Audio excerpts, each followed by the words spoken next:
From mist-shrouded rainforests to the sun-scorched deserts.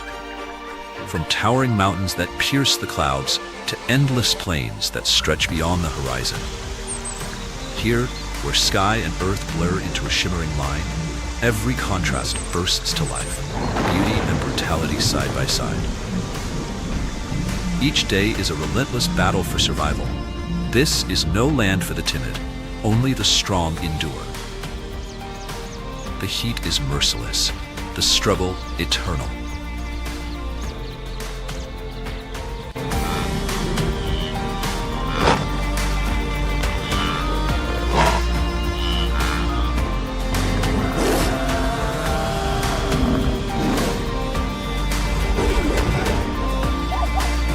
Welcome to the Savannah, the wild heart of Africa, where every creature has a story to tell.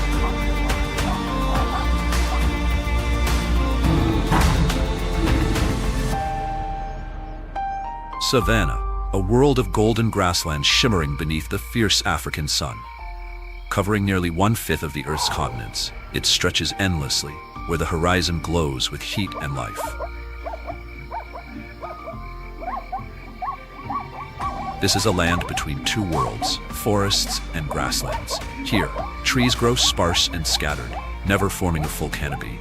Sunlight pours through the gaps, bathing the earth below, where a sea of green grass ripples toward the horizon.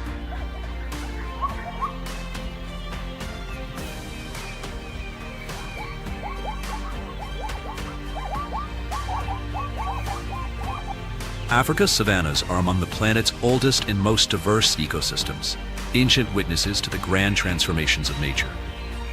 Between 8 and 5 million years ago, vast forests began to retreat as the climate turned drier, and in their place, the great grasslands of the savanna were born.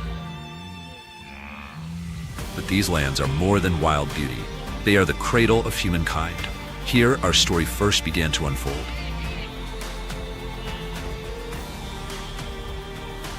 Spanning more than 13 million square kilometers, about 65% of Africa's landmass, the African savanna stretches like a living tapestry of gold and green. Its rhythm is defined by the seasons, rains that come and go in a flash, followed by long, punishing months of drought, a true test of endurance for every creature that calls it home.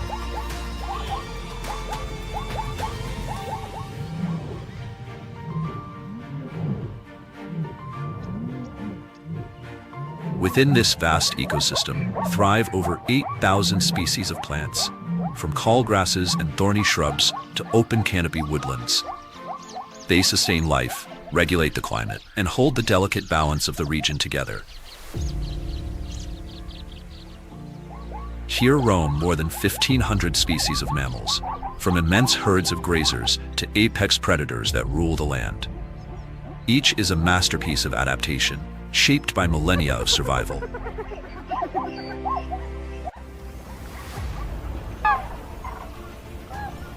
Above them, over 2,000 bird species take to the skies, from solitary raptors to vast flocks of migrants crossing continents. Below, wetlands like the Sud cradle 500 species of aquatic life, along with 400 reptiles and amphibians, all bound in one intricate web of life.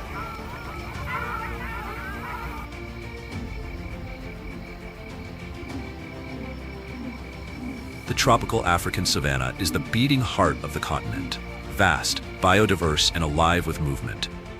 It spans across nations: Kenya, Tanzania, Zambia, Zimbabwe, Botswana, Namibia, covering half of Africa's surface beneath open skies. Here, life rises and falls with the rhythm of the rains and the unyielding dry season that follows.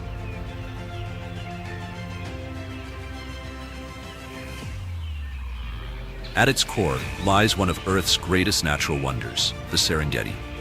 Stretching over 31,000 square kilometers from Tanzania to Kenya, it is among the most biodiverse grasslands on the planet.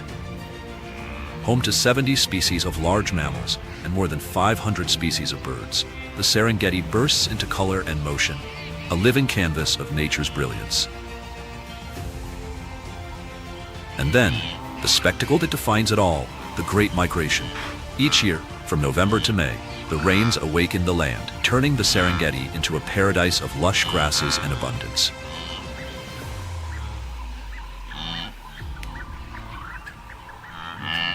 But by June, the land begins to dry, the rivers shrink, and the herds must move. It is a timeless cycle, a journey of survival, written across the endless plains of Africa.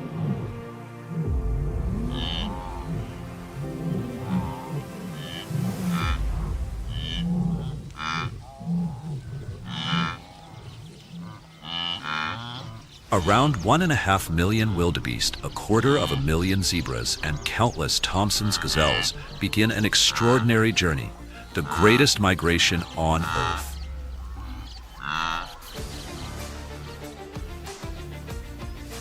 They travel nearly 3,000 kilometers across a perilous landscape, cracked savannas, treacherous rivers, and rocky cliffs.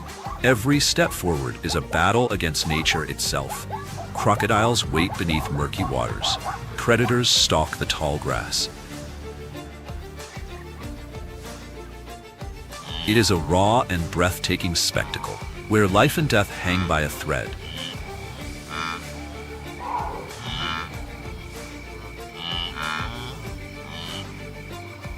Yet despite the dangers, the herds press on. Ahead lies the Masai Mara, where tender green grasses promise renewal.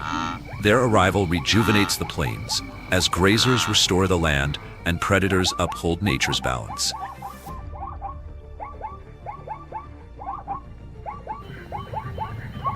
This is one of Earth's greatest wonders, a flawless rhythm of life, woven with precision by the hands of creation.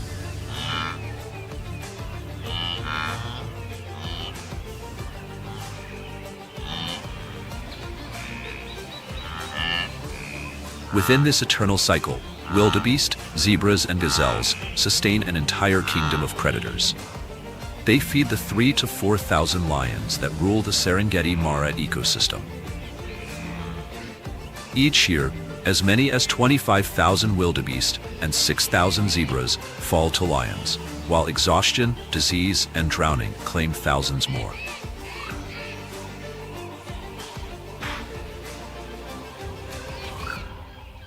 Predation here is not cruelty, it is balance. It keeps life in harmony, ensuring the survival of the whole.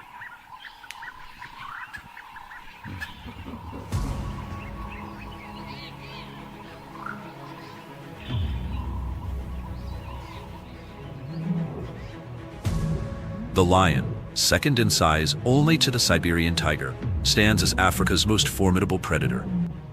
But even the so-called king does not hunt alone. Lions rely on teamwork. A pride, usually 10 to 15 strong, moves with calculated precision.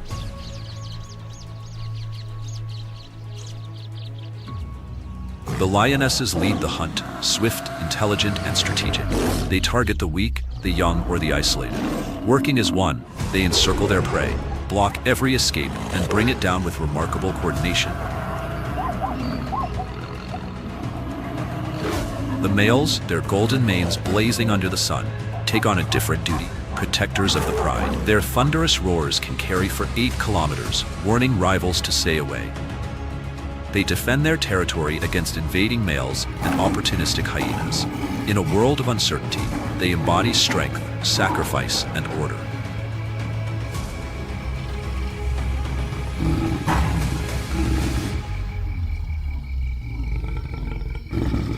But even kings have rivals, and for lions, none are more formidable than the spotted hyena. Often misunderstood as mere scavengers, hyenas are, in truth, accomplished hunters, responsible for 60 to 75% of their own kills. They live in tightly organized clans, sometimes numbering up to 80 individuals, ruled by dominant females. With remarkable coordination, they can bring down prey much larger than themselves. During the migration, they haunt the Mara River, waiting for weary wildebeest to make their desperate crossings.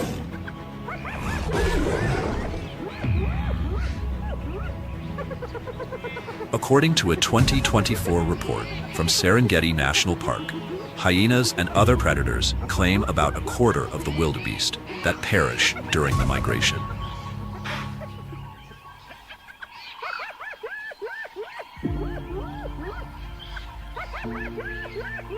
Their most powerful weapon? The jaw, the strongest of any land carnivore, delivering a crushing force of up to 7.6 megapascals, nearly double that of a male lion. But hyenas are more than hunters. They are nature's cleanup crew, consuming carcasses before disease can take hold. Ruthless yet essential, they ensure the cycle of life continues. Raw, efficient, and endlessly balanced.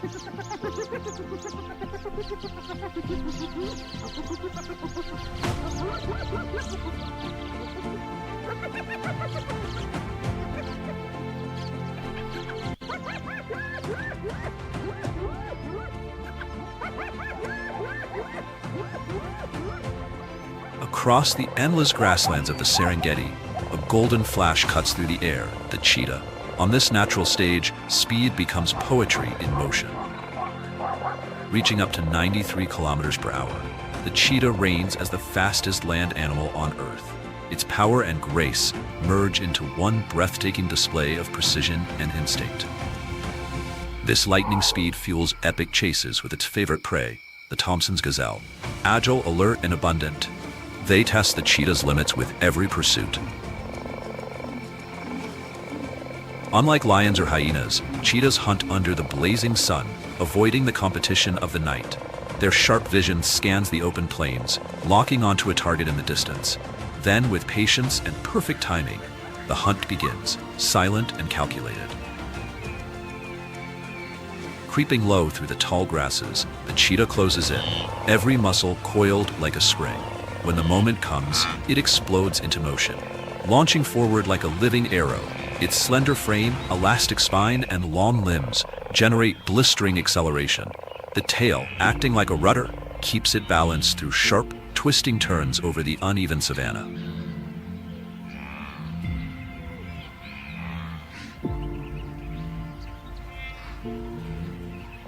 But speed alone is not invincible. It can only be sustained for 20, maybe 30 seconds, a heartbeat in the grand rhythm of nature. The cheetah must strike with perfect precision, for one misstep can mean failure or death. And even when the chase ends in victory, the struggle isn't over. Exhausted, the cheetah must defend its hard-won meal from stronger predators, lions, hyenas, or even vultures circling above.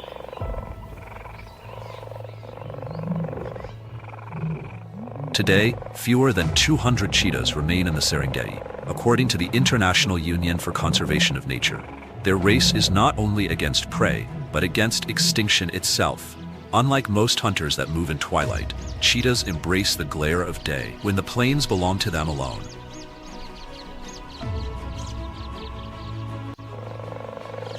Above these same plains, another world stirs. Life thrives not just on the ground, but also in the skies.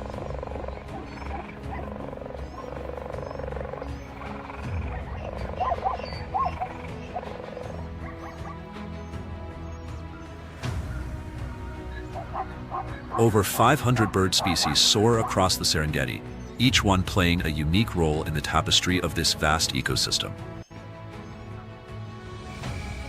Among them, one silhouette stands out, the marabou stork, massive, silent, and unmistakable. With a wingspan nearing 3 meters, it's the largest land bird in Africa.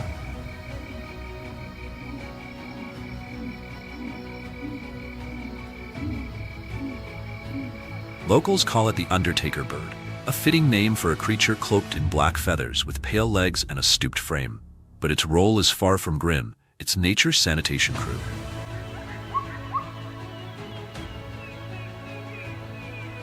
Marabou storks gather near wetlands, grasslands, and the remains of predator kills, feeding on what others leave behind.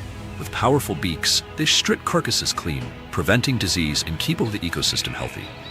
This is the quiet balance of the wild, where even death gives life to others.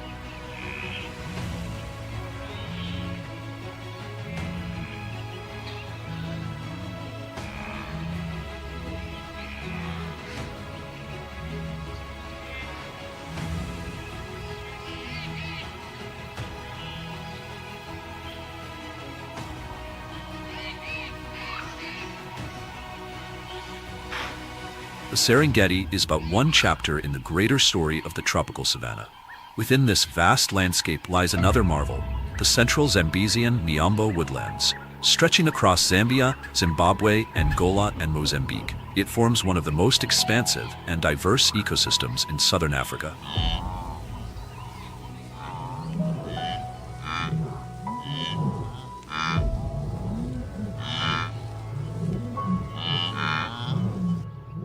Here, giant hardwood trees, Brachystegia and Julbernaria, rise high into the sky. Their broad canopies shelter thousands of species that live beneath their shade.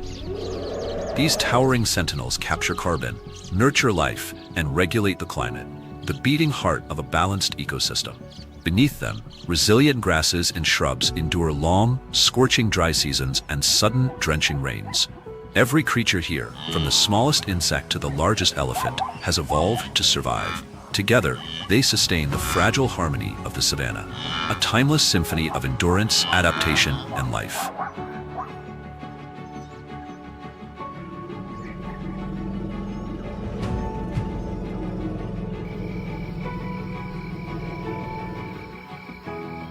In the open woodlands of the Miombo region, a colossal figure moves among the trees, the African savanna elephant, a gentle giant, ruling over vast plains and forested hills with quiet majesty. They are the largest land animals on Earth. Some stand over 4 meters tall and weigh more than 10 tons, living monuments of nature's power.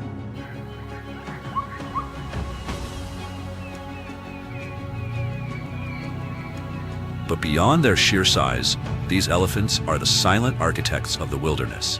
Each day, a single elephant consumes up to 150 kilograms of vegetation and drinks vast amounts of water. Their constant movement shapes the land, carving pathways through dense thickets, creating water holes, and opening corridors for countless other species.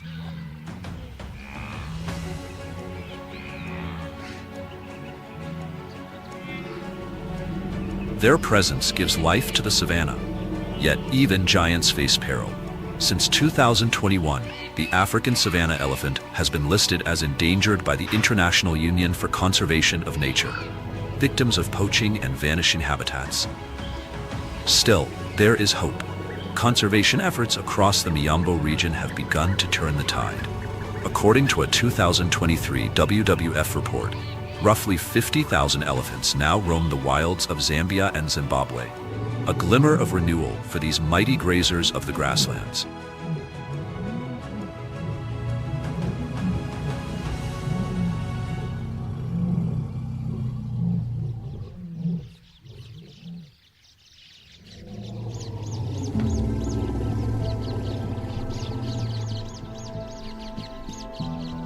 The Miombo's forests and grasslands also harbor one of Africa's most skillful predators, the African wild dog, master hunters of the savanna. Their teamwork and precision make them one of nature's most efficient killers.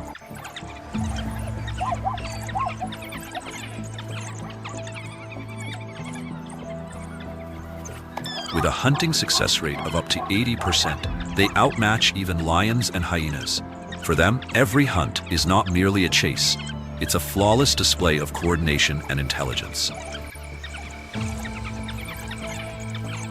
Packs range from 10 to 40 individuals, each one playing a specific role in the hunt. Together, they run their prey to exhaustion, bringing down animals many times their size, from wildebeest to even Cape buffalo. Yet their impact goes far beyond the hunt itself.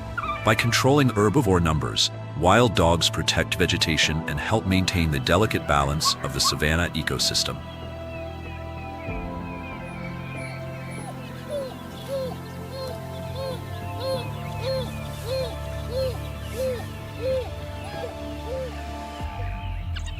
But survival for these hunters is far from guaranteed.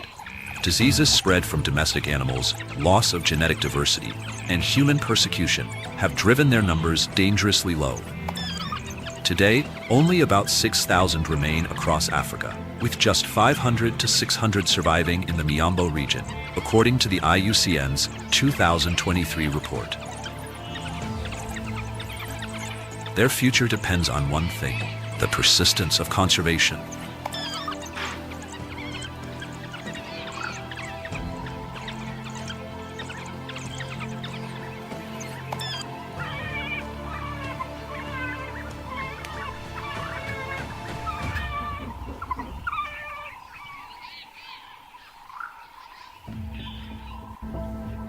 Leaving behind the dry forests and golden plains of Miombo, the journey moves west, to a land where forest and savanna meet in harmony. This is the Guinean forest-savanna mosaic, stretching across Guinea, Sierra Leone, Côte d'Ivoire, Ghana, and Togo. Here two worlds intertwine, the lush green of the rainforest and the open sunlit grasslands of the savanna, creating one of the planet's most enchanting ecological crossroads.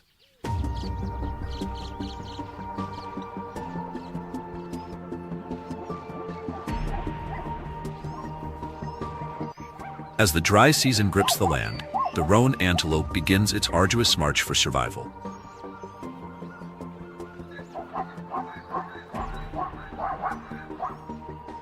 By 2024, their numbers here were estimated at around 8,000.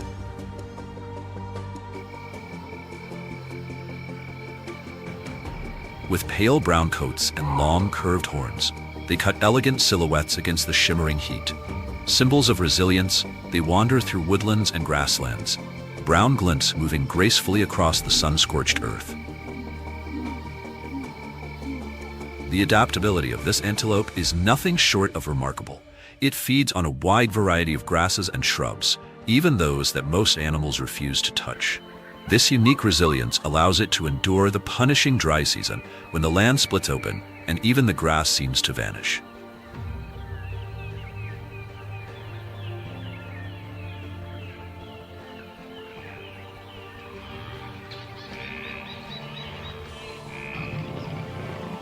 In the tangled mosaic of rainforest and grassland within the Guinean forest savanna belt, another predator rises, the leopard, a master of adaptation perfectly suited to both shadow and sunlight.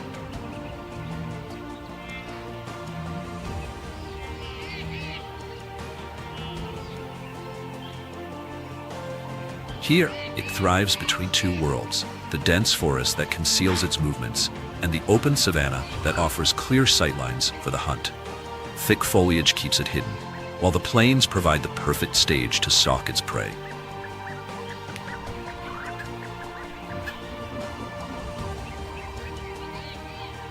An opportunist by nature, the leopard's menu is as varied as the landscape itself.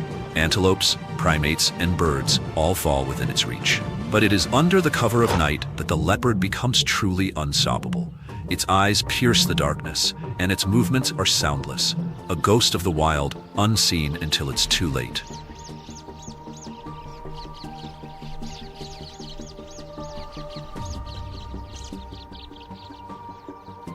Every hunt is a blend of patience and precision.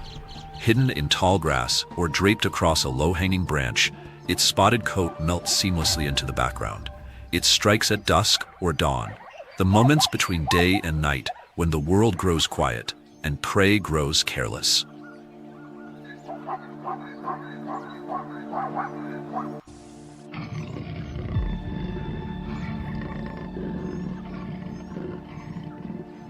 With explosive speed, up to 56 kilometers per hour, it lunges forward, jaws locking around the neck of its victim in a swift, decisive takedown. Then, using its incredible climbing strength, it hauls its prize into the treetops, safe from scavengers like lions and hyenas.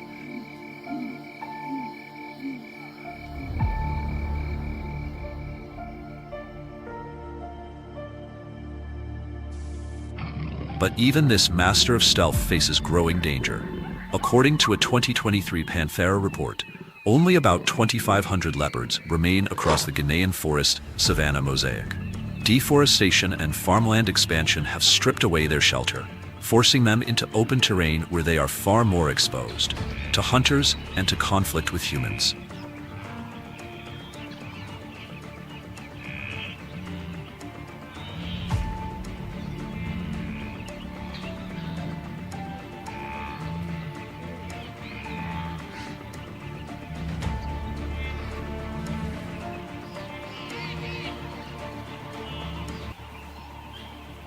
Beyond this fading border between forest and grassland, the land transforms once again. Dry, rugged, and thorn-covered, this is the Somali acacia commiphora bushlands and thickets. It stretches from northeastern Kenya through southeastern Ethiopia, reaching deep into Somalia, one of the harshest savanna ecosystems in Africa.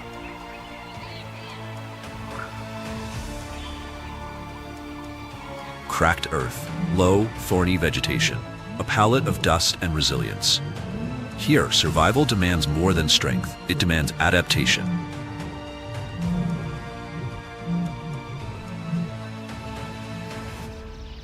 The acacia and commiphora trees rise like living pillars of endurance, sculpted by centuries of drought.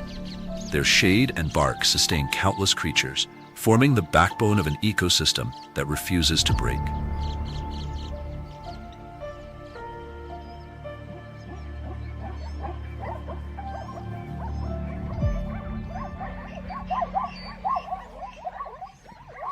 Among these survivors stands one of Africa's rarest icons, the Grevy's zebra, a symbol of vitality in the driest of lands. With only about 2,800 individuals left as of 2023, according to the Grevy's Zebra Trust, it is now the rarest zebra species on Earth. It's also the largest, standing up to 1.5 meters tall and weighing nearly half a ton.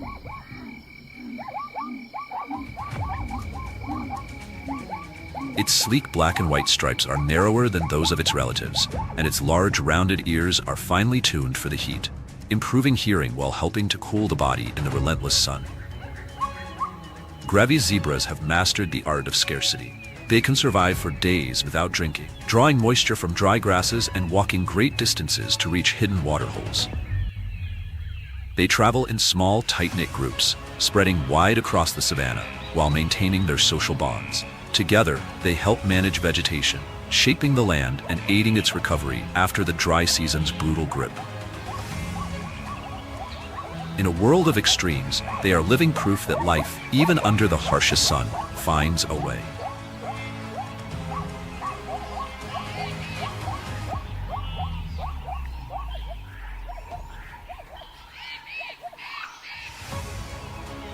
Amid the dry brushlands, where the earth splits under temperatures nearing 40 degrees, a small, wide-eared fox endures in silence. It makes no sound, draws no attention, yet its quiet survival speaks volumes about nature's power to adapt. Its oversized ears stand tall like living antennae, tuned to the faintest whispers beneath the ground. They catch the sound of termites burrowing, of ants on the move, vibrations far beyond the range of human hearing. When the sun finally slips below the horizon and cool winds sweep across the land, the bat-eared fox awakens. It hunts by sound alone, feeding mostly on termites, which make up nearly 80% of its diet. Over generations, its ears have grown more than 10% larger, an evolutionary edge, allowing it to track prey even through the long, unforgiving droughts. Quiet, efficient, endlessly adaptable, the bat-eared fox is proof that even the smallest can master the harshest worlds.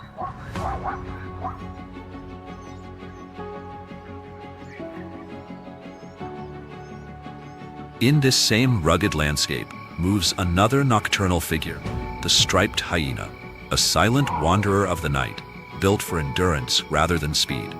With pale gray stripes and powerful forelegs, it navigates rocky ground and thorny scrublands as if sculpted from the terrain itself.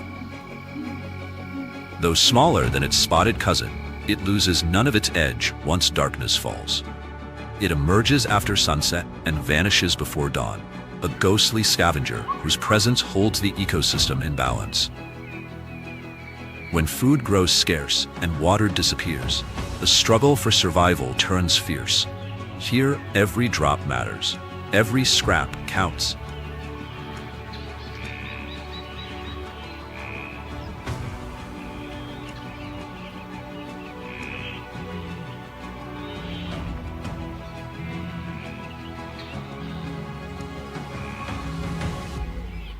Among the scattered brush and sun-scorched grasses, where the soil cracks open from thirst, stands a creature of elegance and endurance, the gerenuk, with its slender frame and impossibly long neck. It's no wonder locals call it the giraffe antelope. Unlike other grazers, the gerenuk can rise onto its hind legs, stretching nearly 2 meters high to pluck leaves far beyond the reach of its competitors. During prolonged droughts, when others must migrate or perish, the gerenuk remains calm, patient, and perfectly adapted. It slows its movements during the hottest hours, conserving precious moisture. Its body adjusts its metabolism, regulating temperature and saving energy with astonishing precision.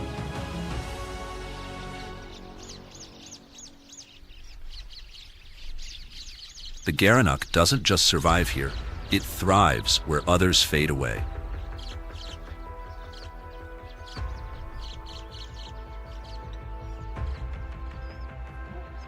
Under the same unrelenting sun, another antelope endures, the East African oryx. Larger, stronger, and more defiant, it stands like a sentinel of the desert. Its silver-white coat reflects the light like armor, while its long, straight horns rise like twin blades, ready to defend its claim on life.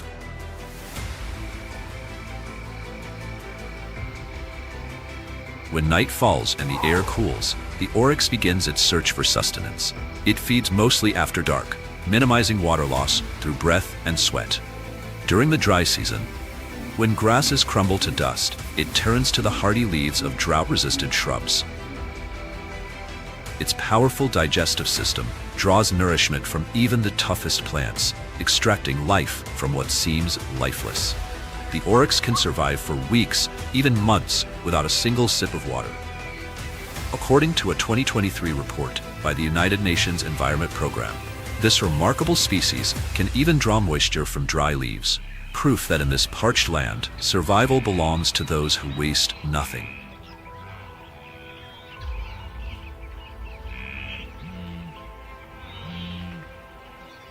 Unlike many animals that seek shade from the scorching sun, the oryx possesses a rare gift, the power to regulate its own body temperature.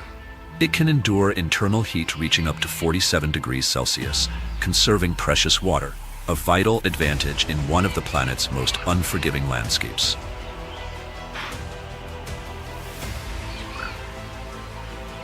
What makes the oryx a true symbol of resilience lies not only in its endurance, but in its courage. When threatened by predators like lions or leopards, it does not flee. It stands and fights. Its horns, stretching nearly 84 centimeters, are lethal weapons, capable of piercing a predator's hide. There have been many instances where an oryx has forced attackers to retreat, sometimes leaving them gravely wounded.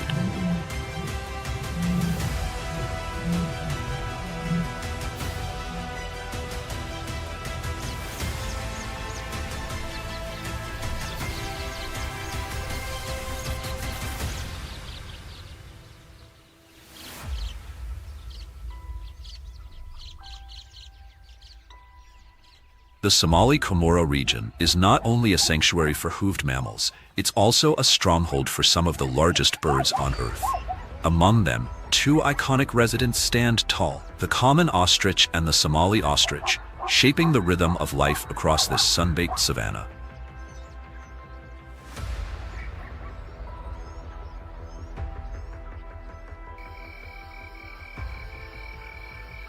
Reaching heights of up to 2.7 meters and weighing around 155 kilograms, the ostrich is the largest bird alive today, a living relic of prehistoric times.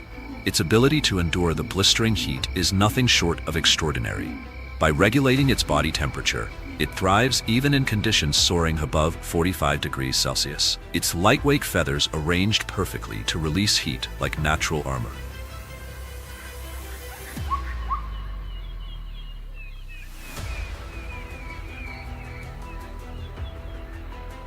According to a 2023 study by the United Nations Environment Program, ostriches can survive for several days without drinking water. Instead, they draw moisture from leaves, grasses, and other plants rich in water content, a life-saving adaptation during long droughts. Their bodies are masterpieces of desert engineering, minimizing water loss through breathing and waste. During the hottest hours of the day, they rest quietly in the shade or cooler patches of land, conserving every drop of life within them. Though flightless, ostriches are unmatched in speed, capable of reaching 64 kilometers per hour and maintaining 55 over long distances. When cornered, their powerful legs become deadly weapons.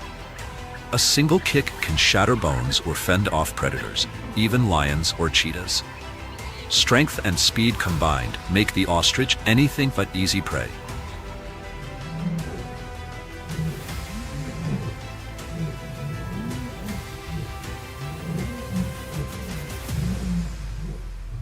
Encircling Lake Victoria, the Victoria Basin forest Savannah mosaic forms a vast natural arc, a landscape sculpted by time and climate. This is Africa's largest freshwater lake, a life source for millions, from migratory birds to the people who live along its shores. Here, where dense forests melt into sweeping grasslands, an ecological frontier emerges, a place where two worlds meet and merge. The climate breeds in cycles, brief rains followed by long, parching dry seasons. The land shifts and transforms, mirroring the slow rhythm of the earth itself. And within this fragile balance lies the final refuge of a vanishing giant, the Rothschild's giraffe. As of 2024, according to the Giraffe Conservation Foundation, only about 800 individuals remain in the wild. Their pale cream coats, patterned with rich brown patches that stop short of the legs, distinguish them from all other giraffes. Towering at heights of up to 5.7 meters, they are the tallest of their kind. Atop their heads sit 5 ossicones, small horn-like structures, rare even among giraffes, a quiet crown for one of Africa's most graceful survivors.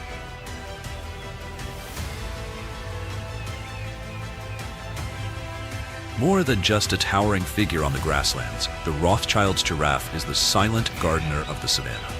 As it feeds on the tender leaves of acacia and comfora trees, it prunes the canopy above, letting sunlight spill to the ground below. That light awakens life, grasses and low-lying plants that in turn sustain countless species. Quiet and steady, the giraffe breathes life into this ecosystem, a vital force often unseen but deeply felt.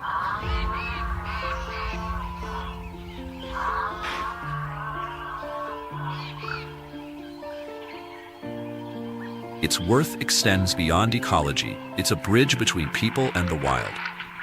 These gentle giants draw travelers from around the world, fueling ecotourism that provides livelihoods for local communities.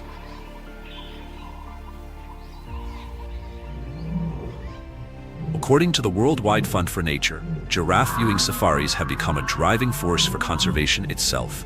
Each graceful step across the plains reminds us of a simple truth. When humanity walks alongside nature, hope is never far away.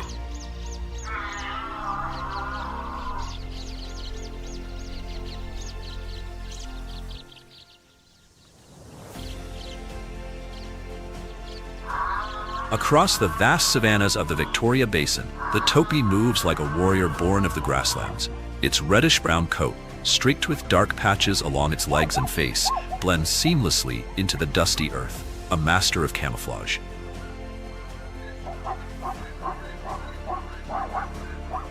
Built for speed, the topi can sprint up to 70 kilometers per hour, its long legs carrying it past predators like lions and leopards. When the dry season sets in, they migrate in search of fresh pastures and water, traveling in herds of 20 to 40. But during breeding or migration, these herds swell into the hundreds, moving as one, alert and united. In a land where danger never sleeps, solidarity is survival.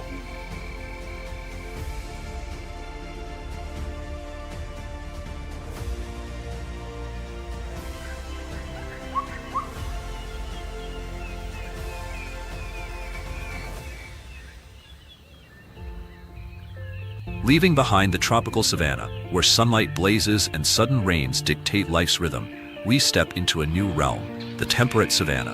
Here summer arrives with heavy downpours, and winter brings dry, quiet cold. This natural rhythm shapes an ecosystem that feels like a fresh melody woven into nature's grand symphony.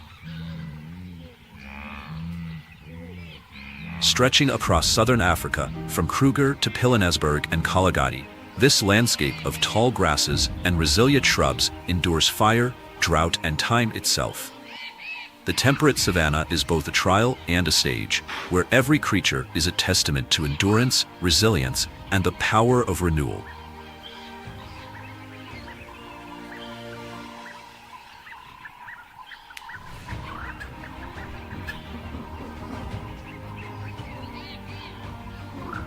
In this unforgiving world, one titan still stands, the white rhinoceros.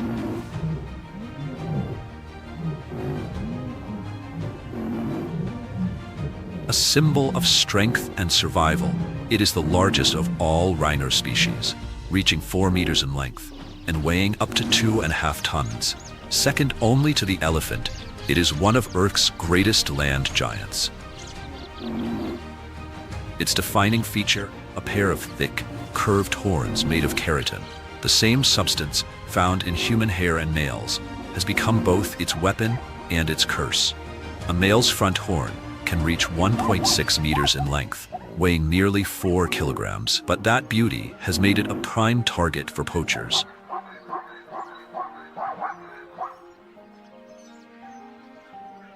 By the late 19th century, only 20 white rhinos remained in the wild.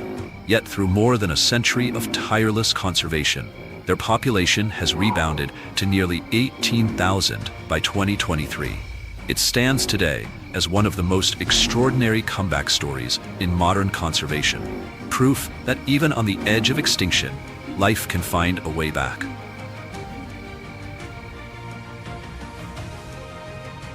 The wide, square-shaped mouth of the white rhinoceros is nature's perfect design for grazing. Each day, it consumes up to 120 kilograms of grass, shaping the land as it feeds, trimming the plains, and helping maintain a delicate ecological balance. By clearing pathways for light and space, these giants create room for other plants and animals to thrive.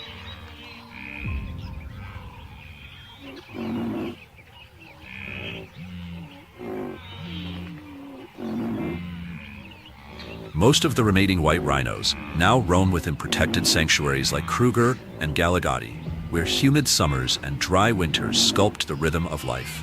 Here, the dense, nutrient-rich grasses are not just their food, they're their lifeline.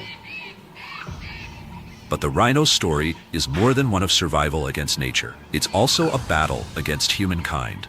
According to Save the Rhino in 2022, over 450 individuals were killed in a single year, their horns fueling a black market trade across Asia. This relentless threat continues to shadow the species, placing the future of these gentle giants in peril.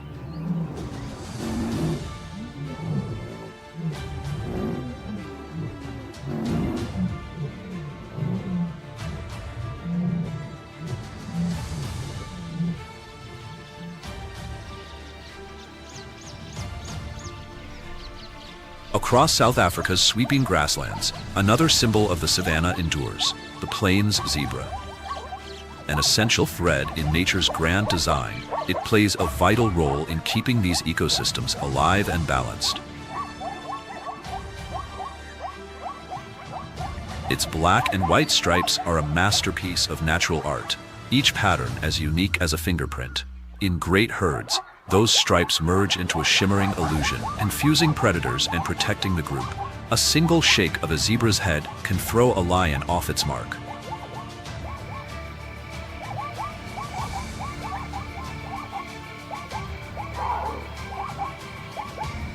As of 2023, roughly 300,000 plain zebras roam South Africa's plains. Each consumes around 14 kilograms of grass a day, keeping the landscape open and alive. Thanks to their ability to digest coarse, fibrous plants, they control invasive grasses and make way for new life to flourish. Their presence keeps the entire ecosystem in motion, where every creature, grazer or hunter alike, plays its part in the endless rhythm of survival.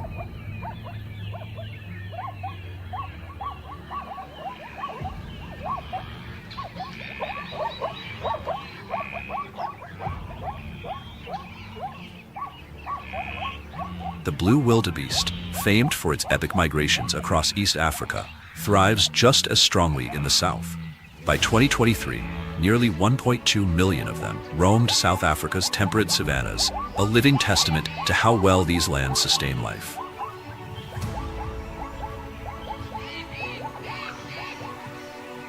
With their slate-gray coats that shimmer blue in the sunlight and horns curved gracefully backward, wildebeests stand as icons of endurance.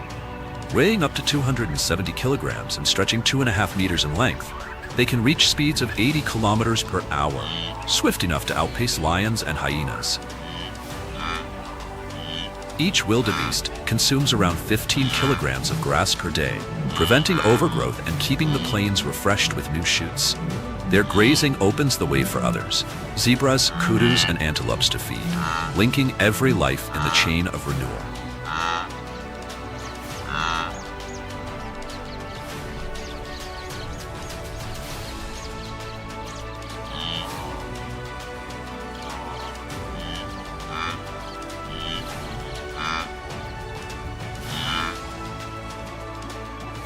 Alongside them moves another giant, the Eland antelope. Towering at nearly 1.8 meters and weighing up to a ton, it is the largest antelope species on Earth and a true symbol of the African wild.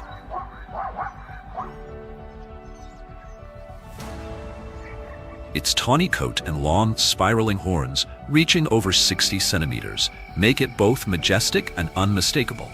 Those horns are tools of defense and pride, wielded in quiet clashes during the mating season, where strength decides the right to breed. Despite its immense size, the eland is surprisingly agile, capable of sprinting up to 40 kilometers per hour to evade predators like lions and hyenas. In the Great Savannah story, these giants, rhino, zebra, wildebeest, and eland, are not just survivors. They are the keepers of balance, shaping the land, sustaining life, and carrying forward the ancient rhythm of Africa itself. Elands prefer the wide-open grasslands, vast spaces where food is abundant and movement is free. Their remarkable ability to endure dry conditions allows them to survive for weeks without drinking, drawing moisture instead from the plants they eat. According to the International Union for Conservation of Nature, by 2023, the eland population across Africa remains stable at around 136,000 individuals. Their seasonal migrations, in search of fresh grazing lands, are vital to this success, ancient journeys that sustain both them and the ecosystems they traverse.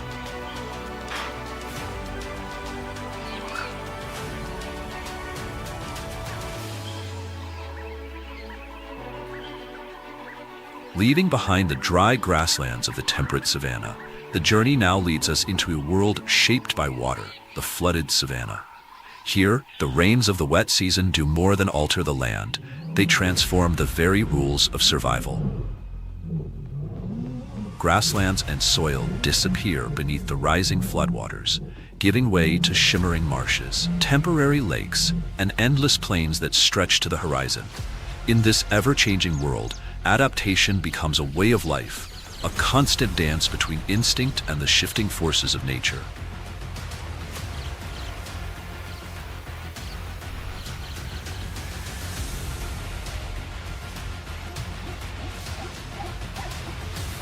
This vast wetland, known as the Sud, is home to tens of thousands of hippos. According to the Worldwide Fund for Nature, around 40,000 individuals inhabit these waters, one of the largest hippopotamus populations on Earth. The hippopotamus, the third largest land mammal after elephants and white rhinos, can weigh up to 1,500 kilograms. Despite their size, they spend most of their lives submerged, where cool waters regulate their body temperature and shield their skin from the harsh African sun. Within each pod, typically 10 to 30 strong, they live in close-knit communities, fiercely protective of one another. But hippos are more than just aquatic giants. They play a crucial role in shaping both water and land. By grazing on dry grasses, they reduce fuel for wildfires during the dry season. Their waste, rich in nutrients, nourishes rivers and lakes, fueling microbial life, bottom dwellers, and entire fish populations. Bridging two worlds, the hippo is nature's quiet regulator, maintaining the delicate balance between land and water.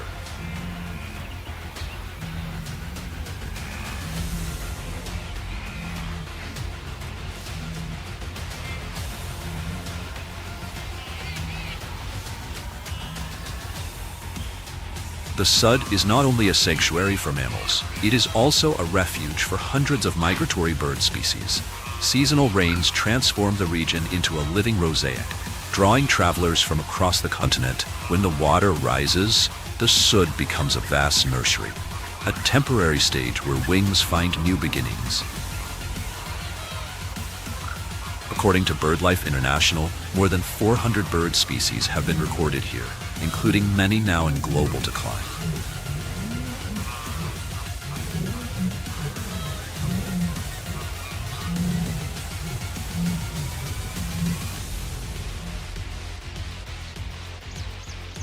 Among them, the gray heron, graceful and elusive, glides silently above the wetlands. With a wingspan of over 2 meters, a slender body and pale gray plumage, it blends seamlessly into the tall papyrus and reeds. These birds hunt and breed in still waters, feeding on fish, frogs, and aquatic life that sustain their colonies.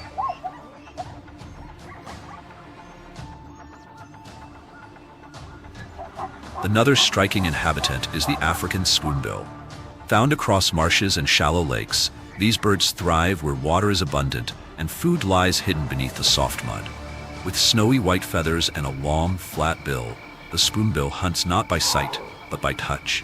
Its bill sweeps rhythmically through the shallows, detecting small fish, insects, and crustaceans with astonishing precision.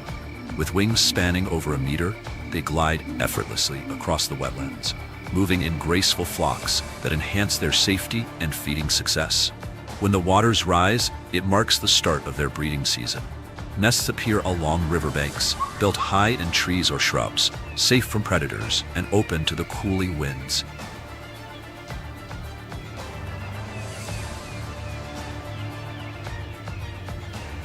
Here in this flooded kingdom, life thrives in constant motion. Every creature, whether hoofed, horned, or winged, finds its rhythm in the eternal pulse of the savannah.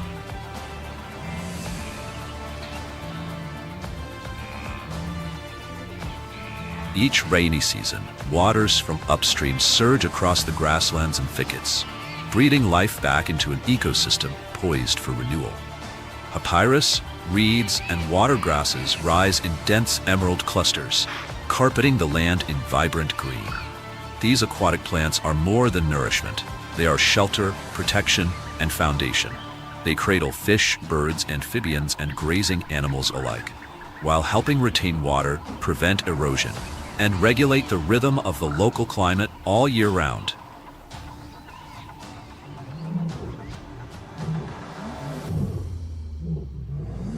Here in this realm of water and light, one predator reigns supreme, the Nile crocodile.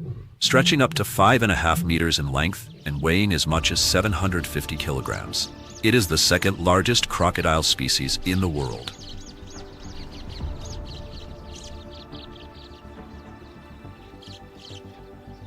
Armed with raw muscle, unyielding patience, and a grip like steel, the Nile crocodile commands both fear and respect. Any creature that dares to linger near the water's edge does so at its peril.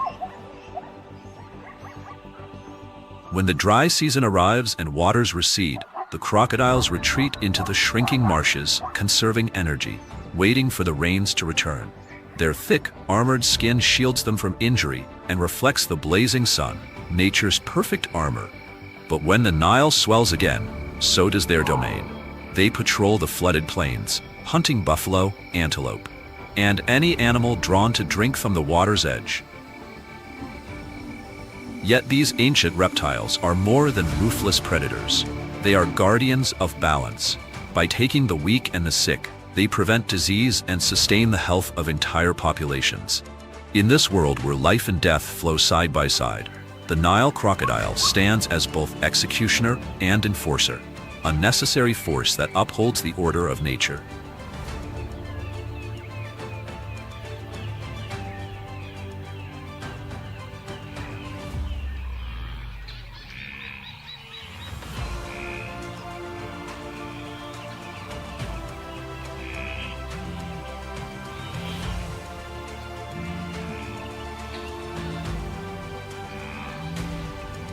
Each year, over 200,000 birds return to the Nile Delta, a vital stopover for migratory species.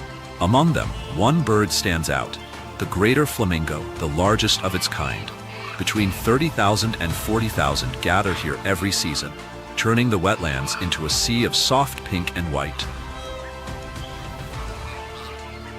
As temperatures and water levels shift in spring and autumn, flamingos leave the parched lands behind, journeying to the flooded fields of the Nile Delta. Here they find safety, abundant food, and a place to nurture the next generation.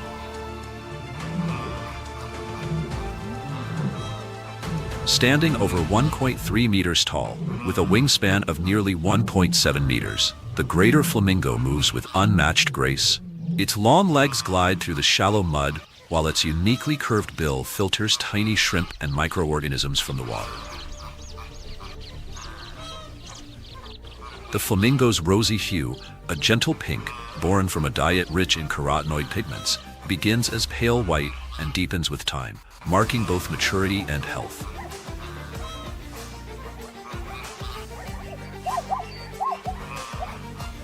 Their migration is not merely survival, it is a ritual of renewal. In great flocks numbering in the thousands, they protect one another, nest together, and sustain the continuity of life itself. Every wingbeat carries not just strength, but the timeless instinct to endure.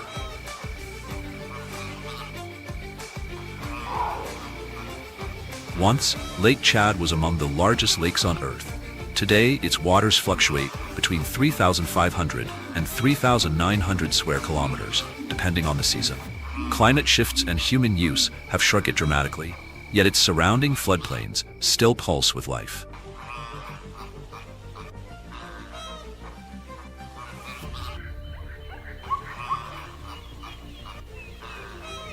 This belt of flooded grasslands remains one of the Sahel's most vital ecosystems, a living testament to nature's resilience, where water, wildlife, and time converge in a fragile but enduring harmony.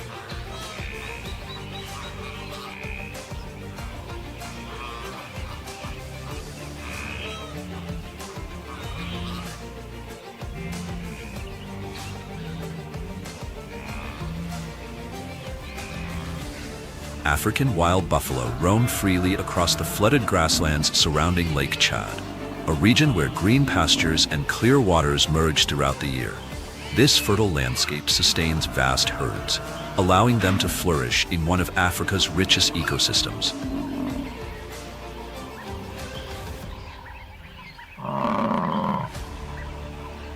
According to a 2024 report by the International Union for Conservation of Nature, around 50,000 buffalo inhabit this region, a living testament to decades of successful conservation. Today, they stand among the most numerous large mammals of the Lake Chad Basin.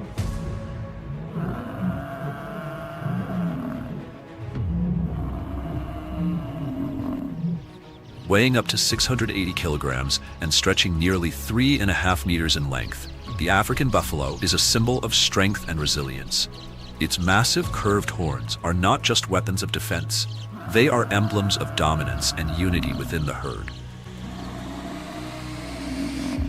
When moving together, their ranks can number more than 200 strong, a living wall of muscle and determination.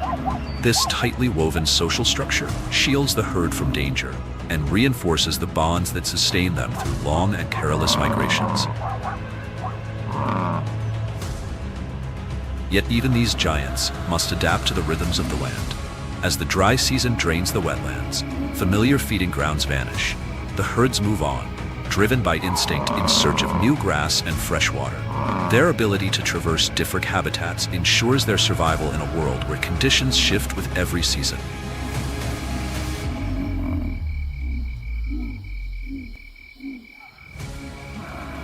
Beyond their sheer power, buffalo play a vital role in maintaining ecological balance around Lake Chad.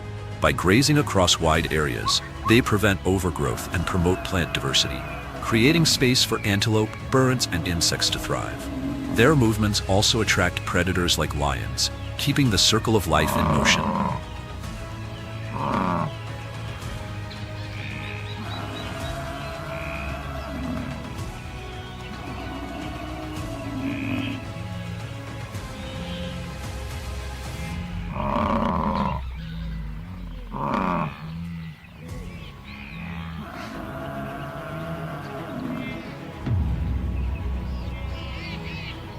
In the flooded landscapes of the Zambesian region, another great grazer dominates the wetlands, the waterbuck.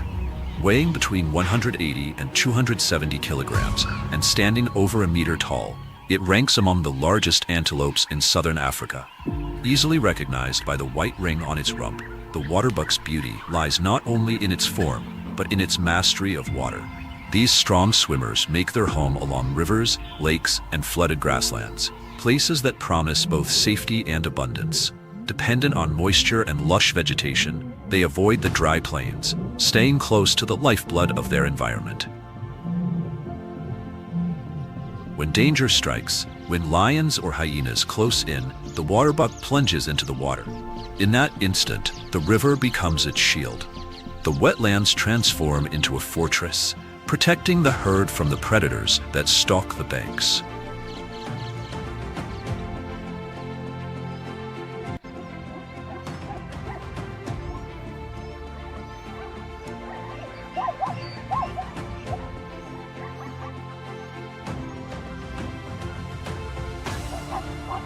And soaring above this watery realm, crowned in gold, is one of Africa's most striking birds, the gray-crowned crane. Its golden crest glows like a halo against the open grasslands and shimmering marshes of the Zambesian region. Graceful yet enduring, the crane has mastered the rhythm of rising and falling waters. Its long legs carry it through flooded fields, while its slender neck gives it a regal poise. Wide, powerful wings lifted effortlessly above the wetlands, a symbol of freedom and balance in a land forever reshaped by the turning of the seasons.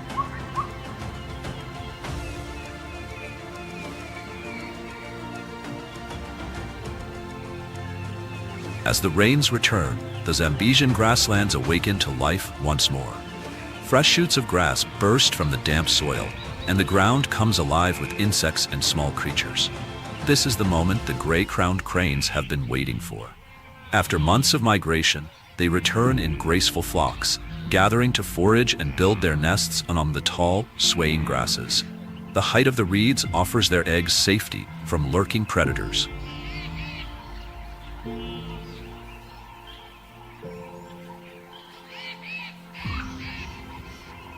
The Zambesian wetlands are more than a seasonal refuge. They are the beating heart of the crane's survival, sustaining entire populations year after year.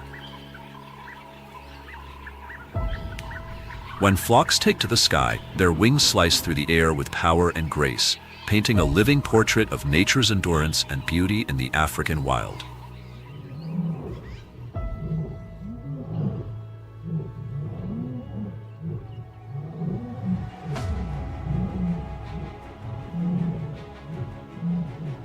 But beyond this fleeting harmony lies one of the harshest environments on Earth, the African savanna. Here, shifting climates and unpredictable weather patterns shape the destiny of millions. According to the Intergovernmental Panel on Climate Change, the region's average temperature has risen by 1.5 degrees Celsius over the past 50 years, transforming the very structure of the ecosystem. Every creature must now fight harder to endure. Quiet warriors adapting to survive across the endless plains. Among the greatest threats is drought. In South Africa's temperate savannas, rainfall has dropped by nearly 20% in just 3 decades, leaving water scarce and vegetation fading fast. Grazing species like white rhinos, zebras, and wildebeest must evolve new ways to cope with this unforgiving world.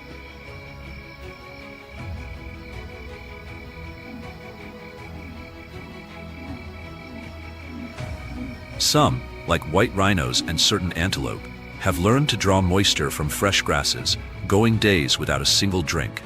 Others, the zebras and wildebeest, follow the rhythm of the rains, migrating with precision to chase the fleeting promise of water and green pasture.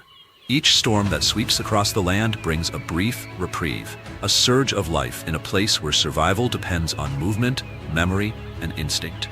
This resilience, the ability to bend but not break, is nature's greatest weapon in a world of change. Yet, the savanna's challenges are not born of nature alone. Deforestation and the spread of farmland continue to eat away at the wilderness. According to the World Wildlife Fund, by 2023, nearly 75% of Africa's savannas had already been altered or degraded by human hands.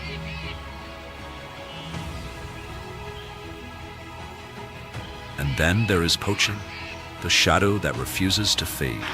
The icons of the wild, white rhinos, African forest elephants, and lions, still fall to human greed. In the early 2000s, the white rhinoceros stood at the edge of extinction, slaughtered for its horn. Thanks to years of protection, its numbers have slowly climbed back to around 18,000, a fragile hope flickering in South Africa and Namibia. But for the forest elephant, the story is grimmer. Over 20,000 are killed every year for their ivory, feeding the black market. By 2023, their population had dwindled to just over 415,000. If this relentless trend continues, entire herds, ancient and wise, could vanish from the earth within a few short decades.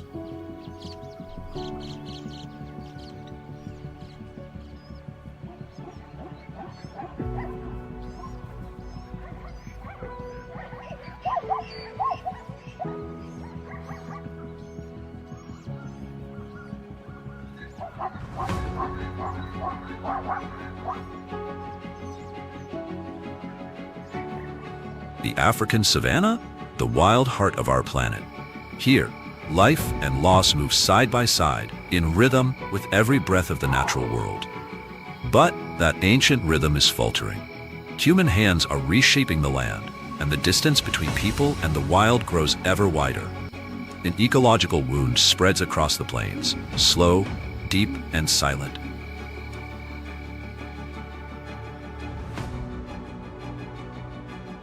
Only through balance between progress and preservation can we protect what remains. For the sake of humanity, and for every living being that calls this wilderness home. Yet the threats are far from over. To safeguard the future, conservation must not only continue, it must expand. Protected areas and national parks stand as the last sanctuaries of the wild. They shelter the land, reduce conflict between humans and wildlife, and fight the relentless tide of poaching. Across Africa, more than 300 parks now span over 10 million square kilometers. Strongholds where nature can breathe, recover, and thrive again. In places like Kruger and the Serengeti, drones patrol the skies and GPS trackers follow the movements of endangered animals. A breakthrough system known as SMART, Spatial Monitoring and Reporting Tool, has become a powerful weapon in the war against poaching.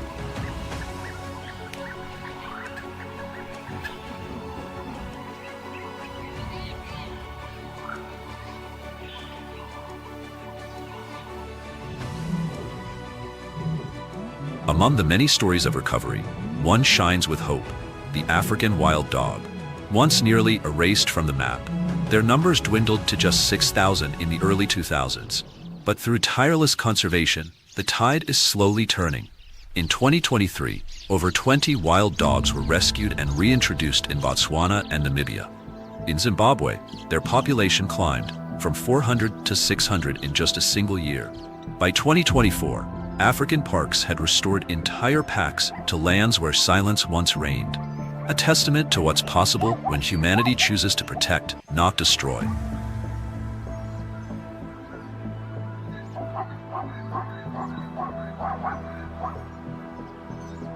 And you too can be part of this story.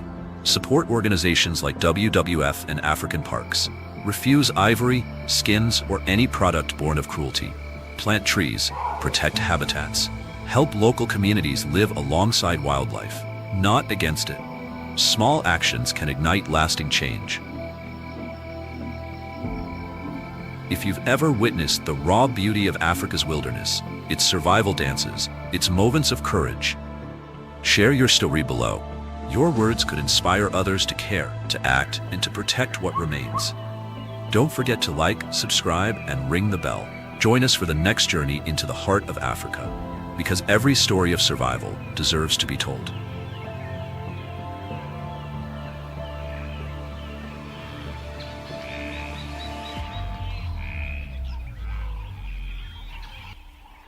Yet the Ngorongoro crater is not only a sanctuary for flamingos and black rhinos, it is also a closed dominion where predators reign. Among them prowls the serval, a medium-sized cat whose body is built with extraordinary proportions. Its long legs, particularly the hind limbs, give it an impressive shoulder height of nearly 60 centimeters, while its light frame, weighing only between 9 and 18 kilograms, makes it swift and agile.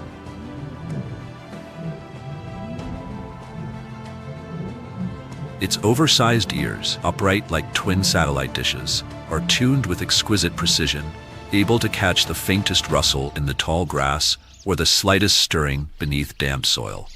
These remarkable traits make the serval one of the most efficient hunters in the entire cat family.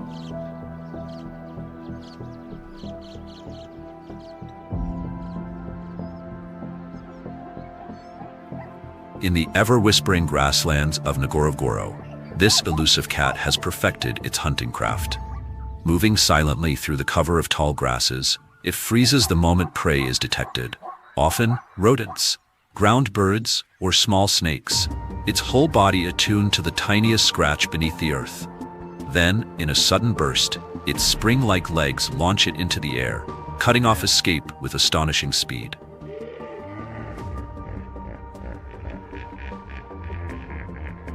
With the longest legs in proportion to body size among all cats, a serval can leap 2 meters high to snatch birds from flight or strike down upon a snake within reach. Their hunting success rate, nearly 50%, far surpasses that of lions or leopards. An adult serval may consume, on average, 4,000 rodents, 260 snakes, and 130 birds in a single year, a natural regulator, keeping small animal populations in balance.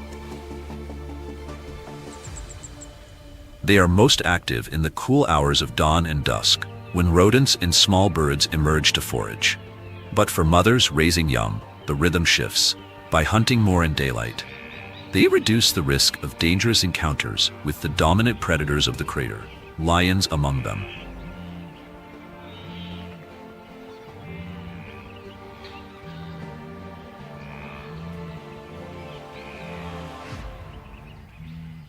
As the sun sinks beyond the rim of the crater, deep roars roll across the land, echoing against the sheer cliffs.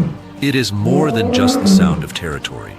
It is a declaration of supremacy, the voice of the lion, apex hunter of the Ngorongoro crater. Recent surveys record their numbers at just 70 individuals, divided among 8 prides. That means a density of up to 25 lions per 100 square kilometers, several times higher than the vast plains of the Serengeti or even Kruger. But here, the males stand out even more, formidable figures crowned with heavy, dark manes.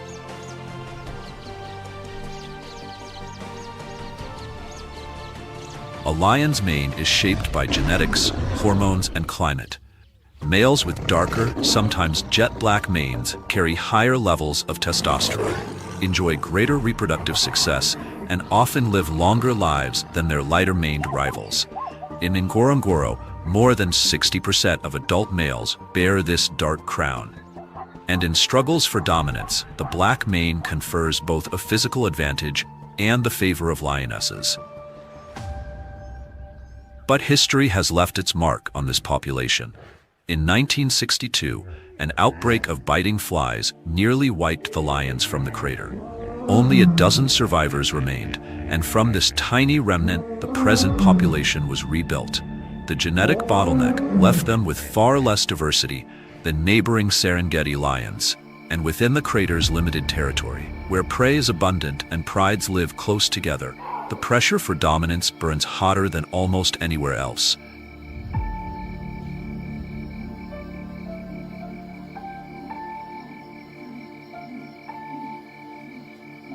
When two males meet at the boundary of their ranges, there is no retreat.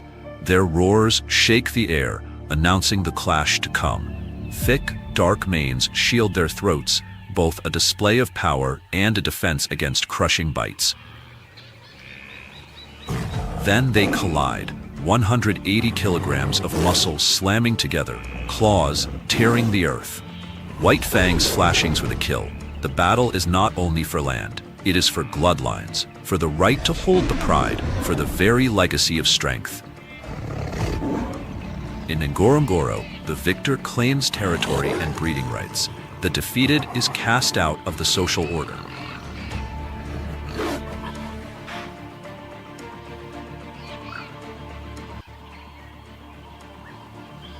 While males defend the pride's borders, it is the lionesses who carry the burden of the hunt. Moving in small, disciplined groups, they weave through tall grasses and roll with the terrain, inching closer to their prey. Across Africa, lion hunts succeed less than 1 in 3 times. But here, in the fertile bowl of Ngorongoro, prides can push that success to nearly 40%. Their skills honed across generations, sharpened by abundance, and bound by the power of cooperation.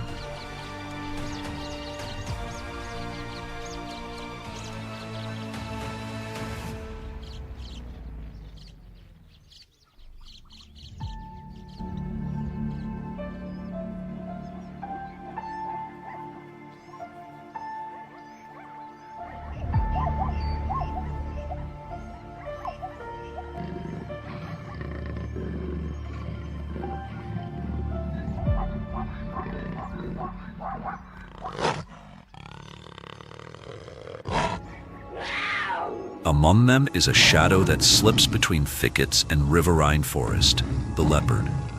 Unlike the lions that rely on the collective strength of a pride, or the hyenas that overwhelm with numbers, the leopard follows a rhythm all its own, quiet, precise, and fiercely independent. In the chaos of migration, it becomes the embodiment of stillness, an apparition that appears only when it chooses.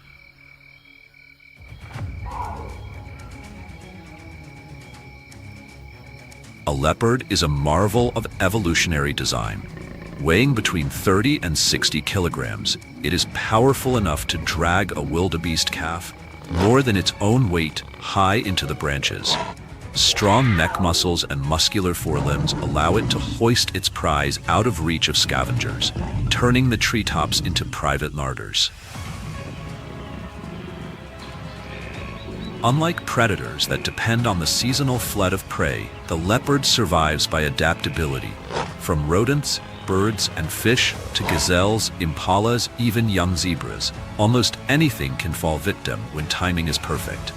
This flexibility allows it to endure lean months, making it a master of survival rather than a gambler on abundance.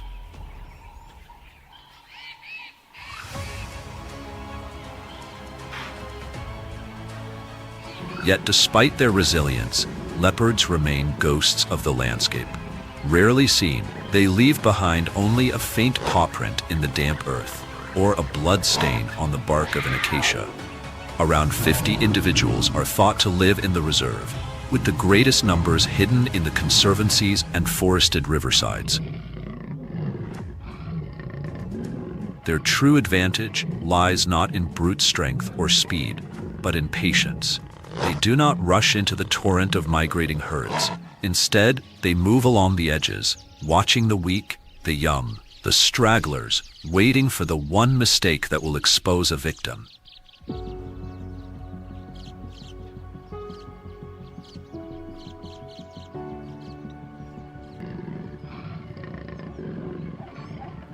A female leopard crouches low in the grass, her muscles coiled, her spotted coat dissolving into the shadows. Step by silent step, she closes the gap. Her keen eyes track every twitch of her target, her padded paws muting her approach. When the distance shrinks to a mere 5 meters, she strikes. A blur of motion, a burst of speed, a crushing bite to the throat. The gazelle struggles for moments only, before falling limp in her jaws.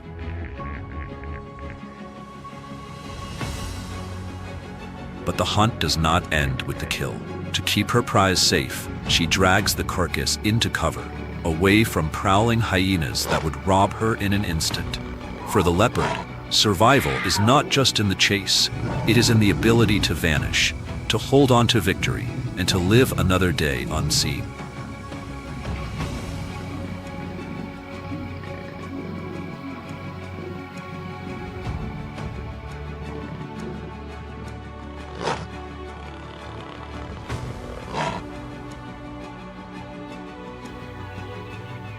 To truly grasp the drama of the hunt, we must turn our gaze to the prey, the Thomson's gazelle. Though it moves with the Great Migration, this delicate antelope follows its own subtle path. It prefers the tender regrowth of grasses, the ultra-short shoots that sprout fresh after the wildebeest has stripped the land bare. In doing so, the gazelle becomes the final grazer, the last filcher of the grasslands. Their numbers are smaller, around 500,000 strong, and their journeys shorter. Many herds never complete the vast loop into the Masai Mara, instead settling within the Serengeti. For some, even the dramatic crossings of the Mara River are avoided, as smaller groups choose safer routes that steer clear of fast-moving water. What they lack in size, they make up for with one of nature's most potent weapons: speed. Adults are capable of reaching 80 to 94 kilometers an hour, outpacing nearly all other antelopes of their size. More importantly, they can hold that pace far longer, sometimes even outlasting the lightning burst of the cheetah. For them, survival lies not in the fastest sprint, but in sheer endurance. Often the chase ends not in death, but in a blur of dust across the savannah, the gazelle vanishing into the horizon with stamina unmatched. And yet they do not rely on speed alone. Their signature behavior, starting, bounding high into the air with stiff, straight legs, sends a clear message. It warns the herd of danger, but it also broadcasts to predators: I am strong, I can outrun you, choose another target. Life on the open plains leaves no place to hide. Instead, Thomson's gazelles have evolved exceptional senses, keen eyesight to detect the slightest movement, sharp hearing, and an acute sense of smell to catch danger carried on the wind. Within the herd, vigilance is amplified.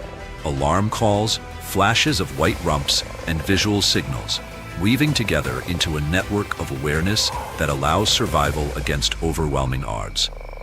But even the sharpest senses cannot shield them completely. As grazers, they play a critical role in shaping the ecosystem, trimming and renewing the land. And as prey, they are vital to predators, most crucially to the cheetah, whose very survival depends on the availability of small antelopes like the Tommy.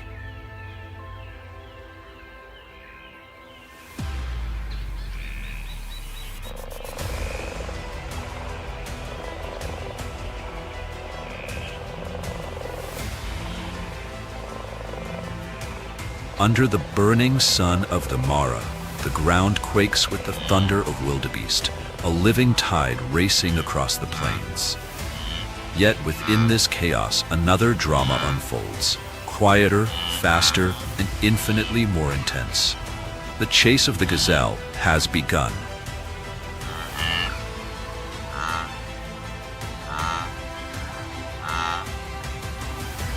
The cheetah does not stalk from the shadows. It stands boldly in the full light of day, its body coiled tight like a drawn bowstring, every muscle primed for release. Its amber eyes lock on a single gazelle grazing at the herd's fragile edge, a Thomson's gazelle, small, swift, and unaware of the danger now upon it. Then, in an instant, the silence shatters. The cheetah explodes forward, a blur of muscle and dust, its acceleration unmatched in the animal kingdom. In less than 20 seconds, it surges to 120 kilometers per hour, the fastest speed ever recorded on land. Each stride launches the cat 7 to 8 meters across the grassland, its spine flexing like a whip, its long tail twisting like the rudder of a ship to carve sharp turns through the air. But the gazelle is no easy prey. It reacts in a heartbeat, zigzagging with instinctive precision, its slender legs flashing in a desperate dance for survival. What looks like panic is in fact strategy. Every swerve, every sharp cut, an attempt to exhaust the predator, to outlast the lightning burst.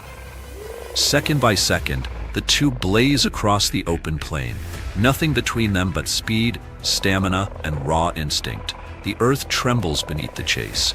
Dust swirls in the golden light. And then, a final lunge. A collision of fur and bone. The gazelle falls, the dust rises, and fate is sealed in a space of a heartbeat. For the cheetah, survival is measured in precision, not power. With its light frame and poor defenses,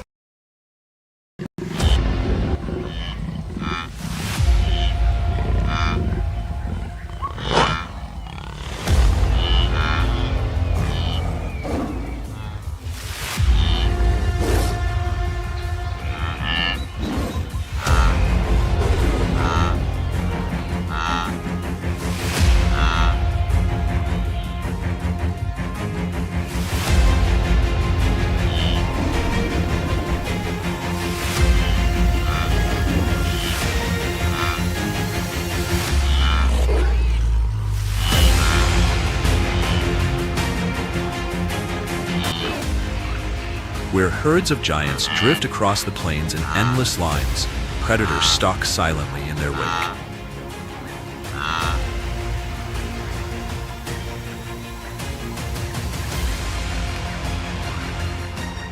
In a heartbeat, this open grassland becomes a brutal arena where only the strongest endure. Here, millions struggle against hunger, thirst, exhaustion, and the unbroken pursuit of relentless hunters.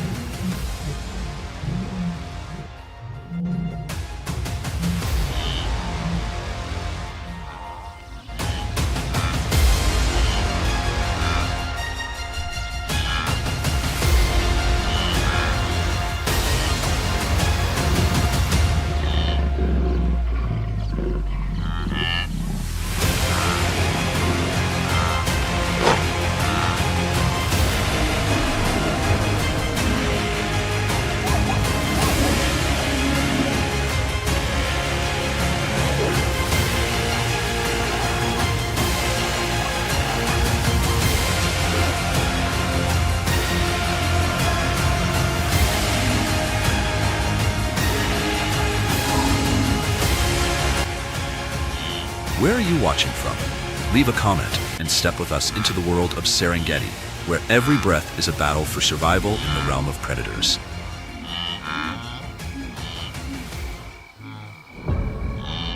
Serengeti is the starting point of the Great Migration, one of Africa's 7 greatest natural wonders. From swift predators to resilient prey, every creature becomes a vital stroke in nature's living masterpiece.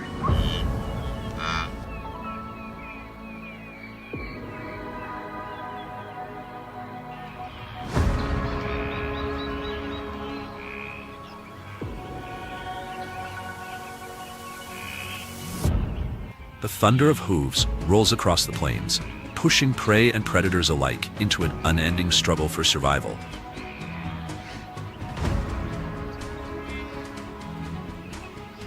Leopards wait with patient precision, dragging their kill high into the branches, keeping their hard-won prize beyond the reach of lions and hyenas.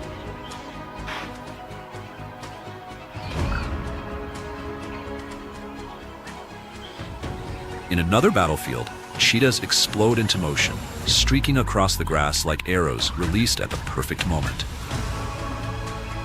Speed may win them the chase, but their victory hangs by a thread. A catch claimed by a cheetah might never remain theirs for long. Meanwhile, lions seize the chaos, closing in on scattered prey. Herds of wildebeest and zebra are funneled into narrow, grassy corridors where every escape route vanishes. A chase erupts. Only the strong endure. The weak fall behind.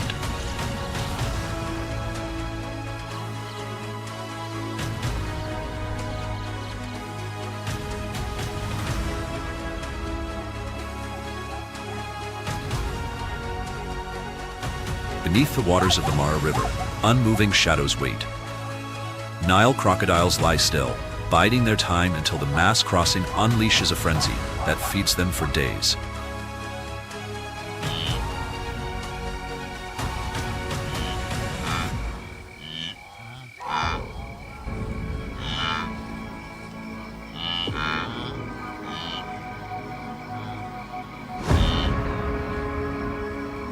Every leap from the water becomes a battle for life. Each desperate escape draws them one step closer to survival.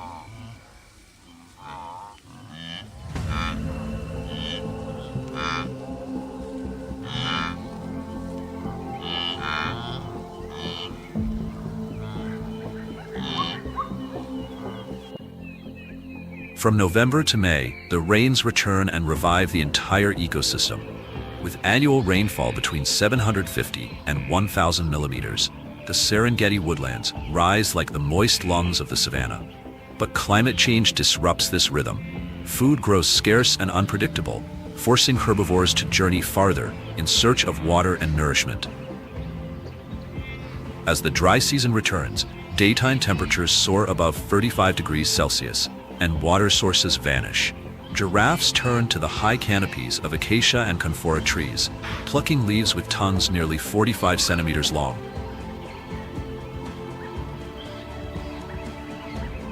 African buffalo form broad grazing lines, each adult consuming up to 35 kilograms of vegetation a day. But rising heat makes every step more demanding.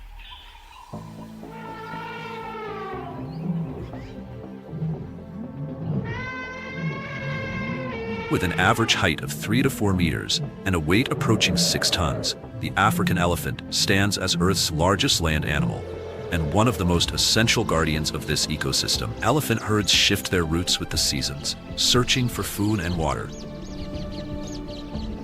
Their massive ears act like natural radiators, releasing excess heat through a delicate web of surface blood vessels.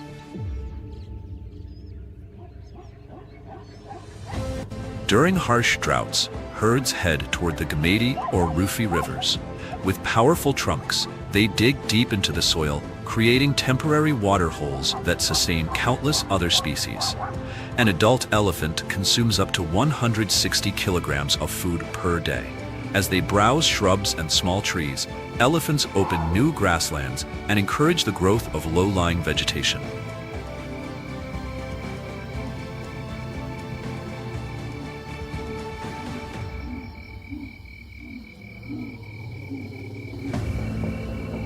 Even the paths elephants carve become ecological corridors, spreading plant diversity and offering shelter for smaller animals. Elephant dung, rich in nutrients, becomes a natural fertilizer that strengthens the soil and supports a thriving cycle of new growth. However, in recent years, climate change has placed mounting pressure on elephant survival strategies.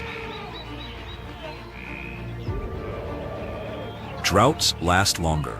Rainfall grows erratic, and competition intensifies across every link of the ecological chain.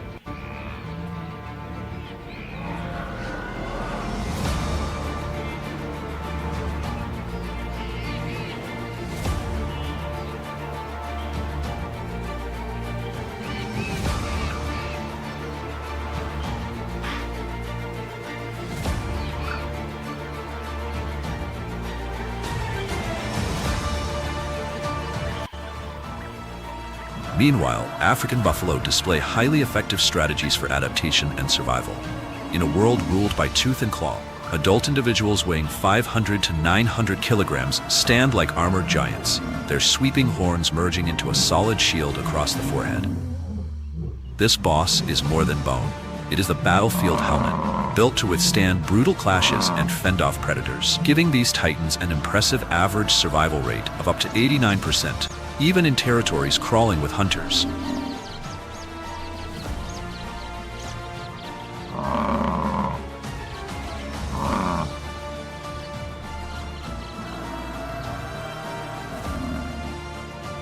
Herds are organized into groups ranging from 50 to over 1,000 individuals, with adult males positioned at the front line, while juveniles and females are safeguarded at the center. Like a moving fortress, every position is deliberate, a formation carved by centuries of bloodshed and instinct.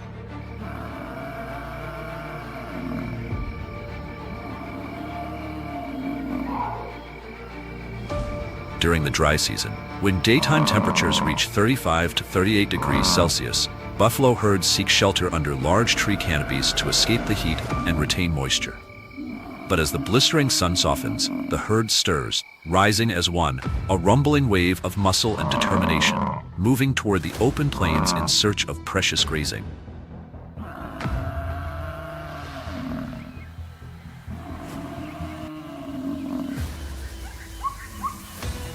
Their average consumption of 12 to 16 kilograms of grass per day per individual plays a key role in regulating vegetation, especially in transition zones between savanna and woodland. Every mouthful reshapes the land, carving pathways that become hidden biological corridors used by countless creatures fighting their own silent wars.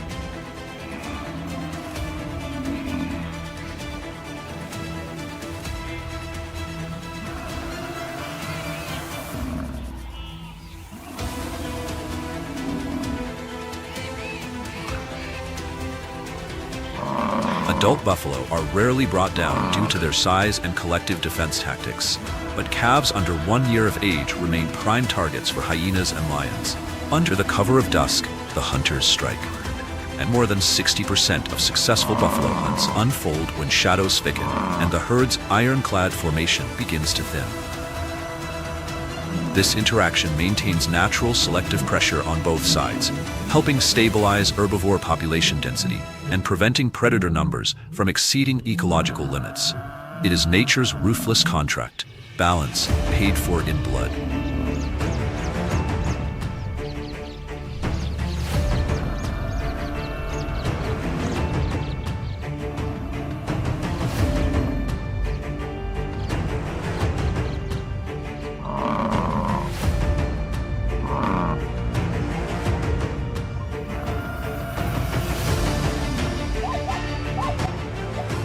This dry season lasts longer than usual, causing a sharp drop in rainfall and a rapid decline in water availability.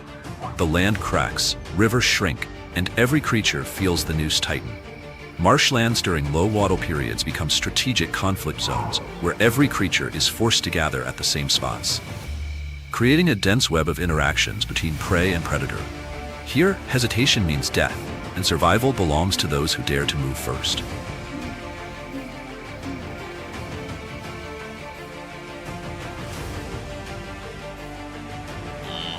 Herds of wildebeest, zebra, and antelope take turns approaching open water sources despite the ever-present risk of ambush from lurking predators. The air trembles with tension, every hoofstep echoing the same question: will we drink or will we fall?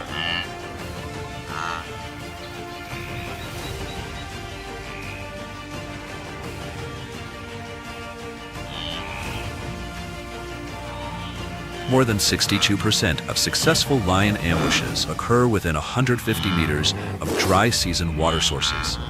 Here, water becomes more than life. It becomes a lure, a trap, an ecological trigger where timing and location dictate who sees another sunrise.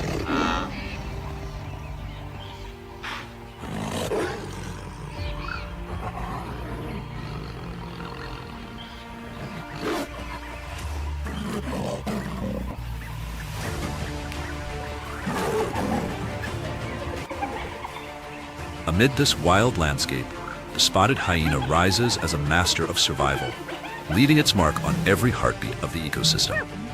Feared, misunderstood, unstoppable, this predator thrives where others falter.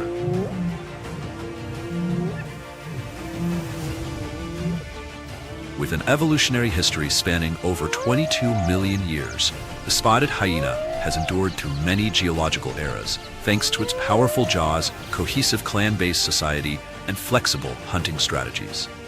It is a creature forged in deep time, shaped by extinction, sharpened by competition.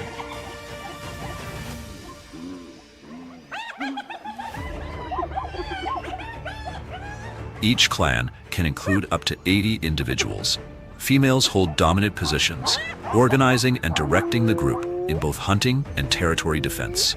Their ranks move with precision, a living storm of strategy and force. This group strategy significantly increases their success rate when targeting large prey or competing for carcasses with other predators. When the hyenas arrive, the savanna holds its breath, for nothing stands alone against the might of the clan. Spotted hyenas can sprint up to around 56 kilometers per hour over short distances, allowing them to close in on prey when needed. And once they commit to the chase, there is only one truth left on these plains: run or be taken.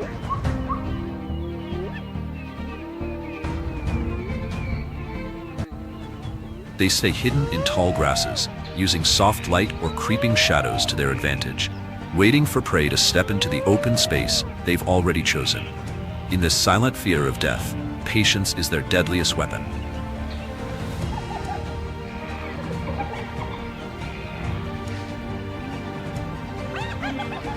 Their laughter echoes through the plains, a chilling signature of the clan, as their jaws, significantly stronger than many other carnivores, come into play. With a bite force nearly twice that of a male lion, they crush bones with ease, extracting the maximum nutrition from a carcass. Hyenas are more than hunters. They are living machines built to dismantle the dead.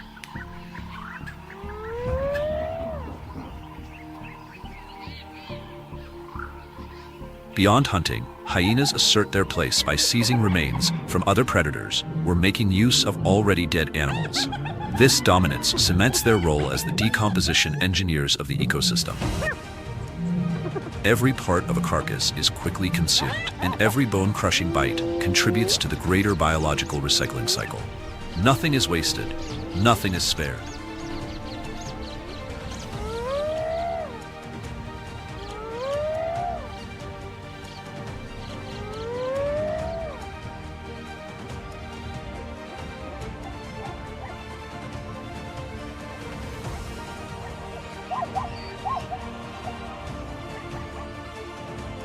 With an estimated population of around 3,000 individuals, the Serengeti is currently one of the areas with the highest lion densities on the planet. Here, these apex predators shape the rhythm of life across generations after more than 2 million years of evolution.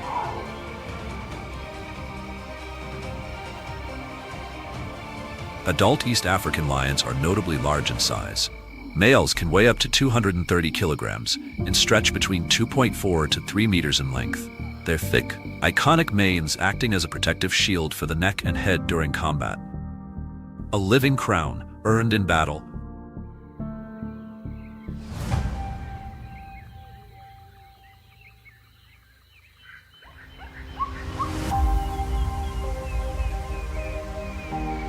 Females, on the other hand, are lighter, ranging from 120 to 180 kilograms. Yet they form the core of most hunting efforts. The lionesses are the spearhead, swift, silent, and devastating. To sustain their strong muscular bodies, lions need to consume an average of 4.5 to 7 kilograms of meat per day, and up to 15 kilograms in a single meal for males. A hunger this great demands risk, precision, and teamwork. Lionesses prefer to hunt through silent stalking, using low vegetation and the timing of dusk to increase their chances of success. As the landscape dims, they dissolve into the shadows and the hunt begins.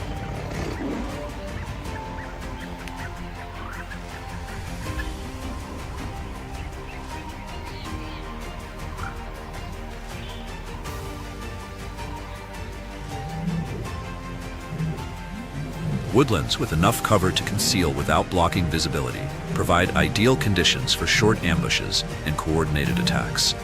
In these corridors of light and shadow, every leap can decide life or death.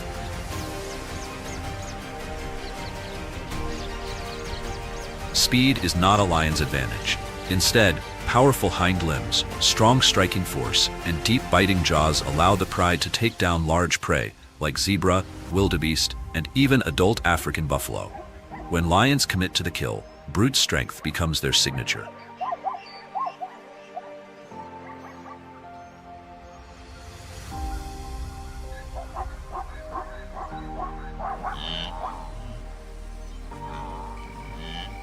In the pride structure, females carry the main hunting duties. Males usually step in when the prey is large or when there's competition from other species. Their massive frames and crushing jaws are meant for moments when raw force must speak louder than stealth.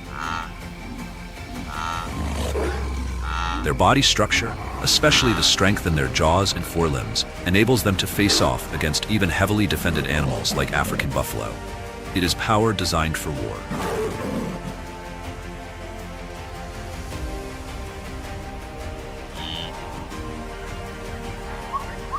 However, even with such biological advantages, lions face intense competition from other predators, especially the spotted hyena. Here, rivalry is constant and merciless. Direct conflicts between lions and hyenas occur in approximately 38% of large hunts. These persistent rivals not only steal kills but often engage head-on to seize control of food sources. On the Serengeti, supremacy is never given, only fought for.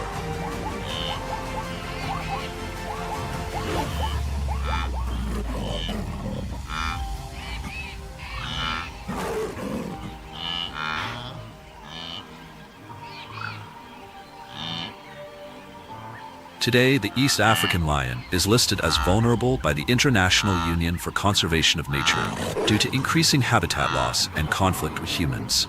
A king in decline, threatened far beyond the claws of its enemies. The decline in lion numbers poses a threat not only to the species itself, but to the entire structure of the Serengeti ecosystem, where lions play a critical role in regulating prey populations, redistributing herbivores, and maintaining ecological balance. Remove the lions, and the entire system begins to unravel.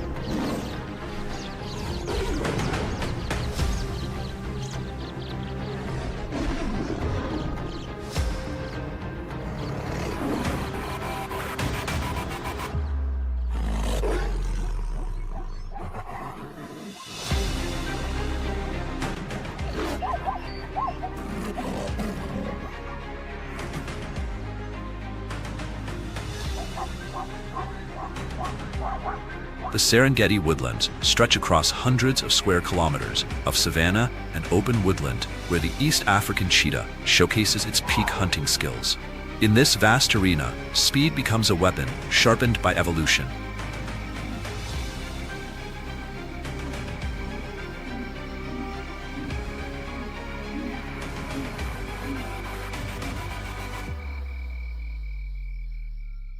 In this open space with tall grasses and scattered tree clusters, every movement becomes as striking as a streak of light.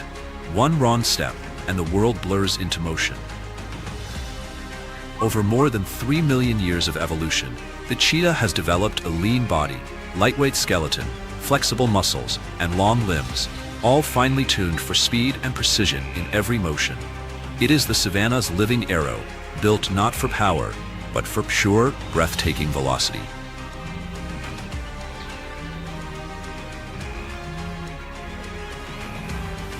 Unlike the roaring lions and bold hyenas, the East African cheetah moves in silence, a shadow on the sunlit plains.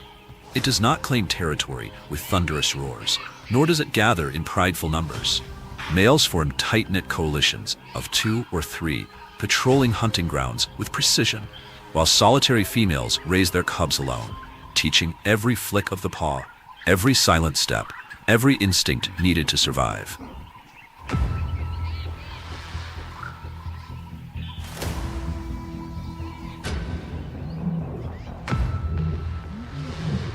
As the sun climbs higher, the cheetah melts into the tall grasses, closing the distance with deadly patience. Within 100 meters of its unsuspecting prey, muscles coiled like springs, it explodes forward, 7-meter strides slicing through the air, powered by a spine, limbs, and pelvic muscles working in perfect, lethal harmony. Its long tail becomes a living rudder, guiding razor-sharp turns as prey twists and bolts. In a heartbeat, speeds surge to 93 to 98 kilometers per hour, covering ground faster than the eye can track, though only for 300 meters before lungs burn and heart pounds in warning.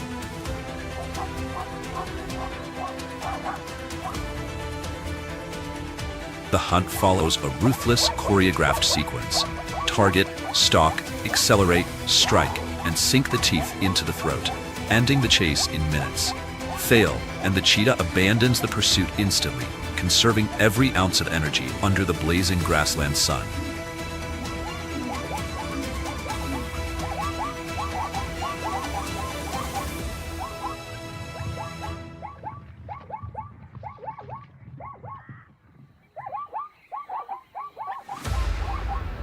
Farther north, the Lolando Range rises between the Serengeti and Ngorongoro, a semi-arid land at 1,500 meters elevation. By day, the sun scorches to 30 degrees Celsius. At night, temperatures dip to 10 degrees Celsius. Yet life thrives here. Native grasses like Triandra and Soteria bind the soil, prevent erosion, and sustain the vast grazing layer essential for migrating herds.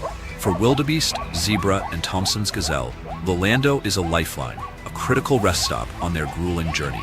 Streams snake through the grasslands, providing precious water in the dry season, when the wider Serengeti thirsts. Here, nature's balance hums. Wildlife and the Masai livestock coexist, sharing the open plains, each step and every heartbeat a testament to survival in this untamed world.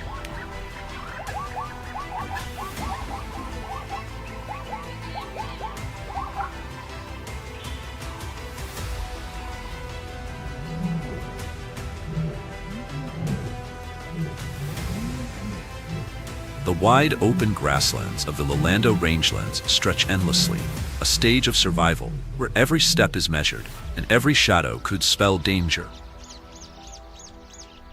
Here, the Thompson's gazelle, a small, agile antelope, roams in scattered herds, from a few dozen to hundreds, moving alongside the great migrations of wildebeest and zebra.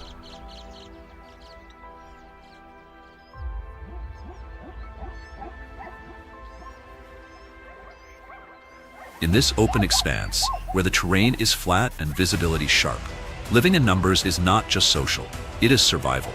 Each gazelle acts as a living radar, eyes and ears scanning for the faintest whisper of cheetahs, hyenas, or lions.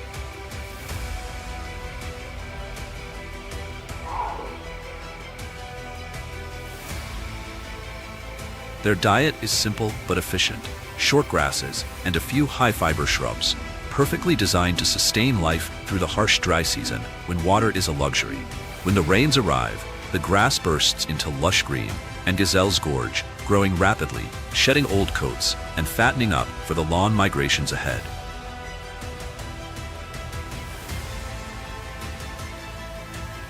Threatened, they spring into action with breathtaking leaps, high springy bounds on all four legs, sudden and deliberate, confusing predators while warning the herd of looming danger.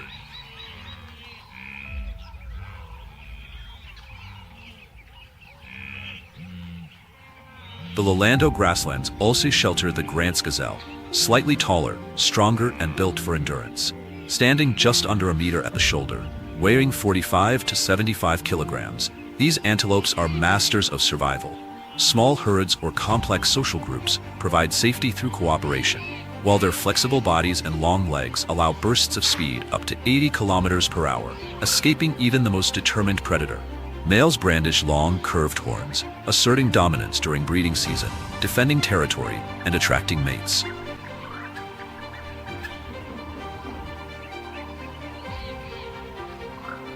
Water is often scarce, yet Grant's gazelles have a remarkable ability to extract moisture from plants, grazing on dry grasses or nutrient-rich shrubs to survive weeks without drinking. Their adaptable digestive system lets them shift seamlessly between grasses and browse, a strategy finely tuned to the shifting resources of this unforgiving land. Every day in Lolando hones their agility, sharpens their reflexes, and tests their endurance. And as the great herds surge across the plains, bringing life from distant savannas, the chase begins, a relentless ballet of predator and prey. Every whisper of wind, every rustle of grass, could ignite the explosive struggle between life and death.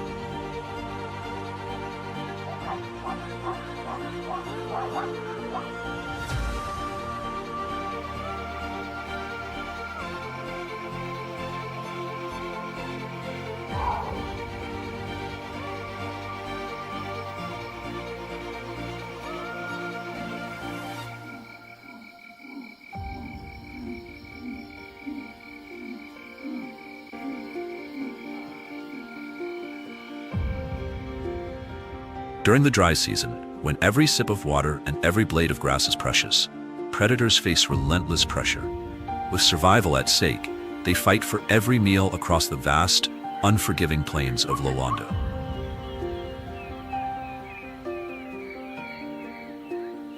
The semi-arid rangelands stretch beneath the fading sun like a sparse, tree-dotted desert, harsh, yet full of hidden advantage. Open grasslands and scattered shrubs become the perfect hunting ground. Here, the East African lion has adapted down to every muscle fiber, every bone, a living instrument of survival and dominance. Their manes are lighter, shorter than those in wetter regions, designed to shed heat efficiently under the scorching sun, reducing the need for water.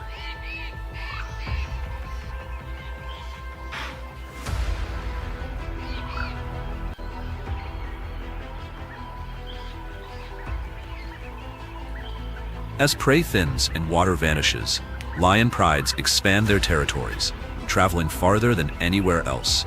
Their hunting tactics evolve with the land. Each night, lionesses move silently, choosing shadows, hiding behind shrubs or stones, drawing closer to their quarry. As dusk settles, they strike with deadly precision.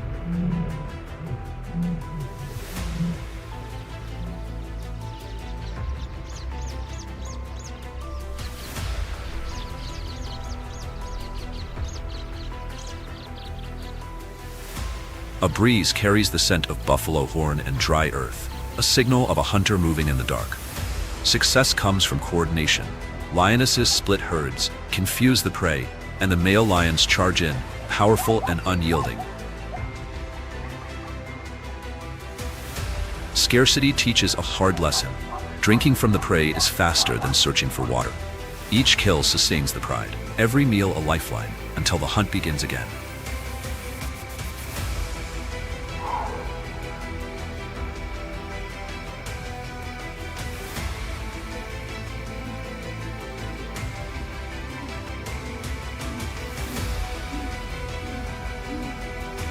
When the sun scorches the plains, the spotted hyena waits, patient and cunning. Night becomes their ally. They roam kilometers under cover of darkness, conserving energy and water, seeking both food and life-giving water sources.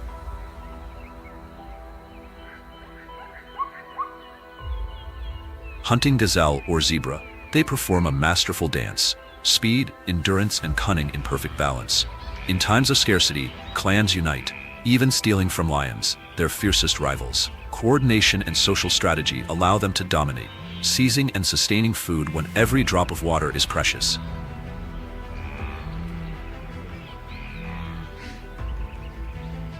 Amidst this wild theater, humans share the land.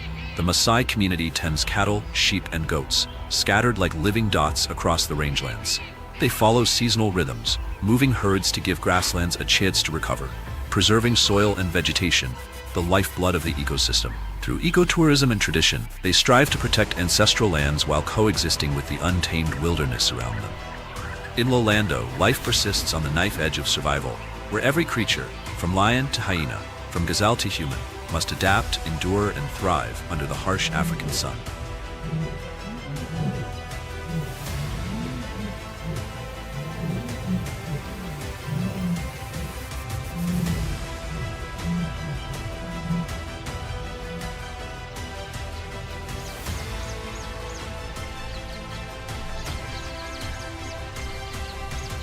High above, the tawny eagle soars freely. Its shadow glides across the sun-drenched ground of the dry grasslands. Its dense feather shield is a survival armor, protecting it from the scorching heat of day and the biting cold of night, perfectly tuned for a land where only the toughest endure. From hundreds of meters in the air, the tawny eagle's sharp eyes sweep the vastness below, catching even the faintest flicker of movement. While its prey is often small, rodents, birds, it also steals from larger predators, scavenging when the opportunity arises, a silent enforcer in this semi-arid kingdom. When the moment strikes, it drops with brutal precision, slicing through the air like an arrow.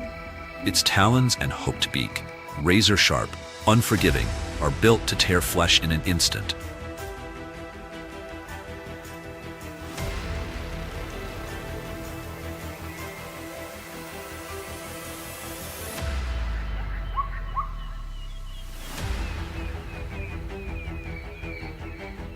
Lolando is a harsh realm. In the dry season, when the land turns brittle and food grows scarce, the tawny eagle reveals its true resilience. It becomes more than a hunter. It becomes nature's cleanup crew, stripping carcasses clean, preventing disease, and keeping the wild's great cycle in motion.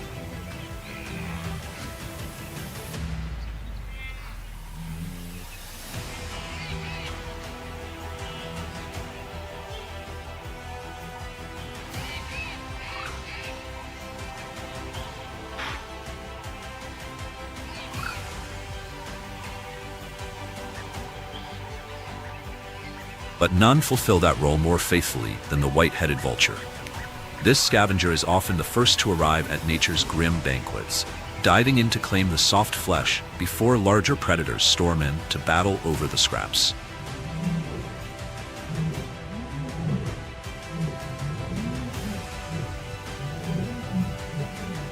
The white-headed vulture can travel vast distances in a single day. Gliding high above grasslands and dry woodlands, it searches for any sign of life or death. With a powerful digestive system that destroys even diseased tissue, it stands as a silent guardian, purifying the land and protecting the ecosystem's health.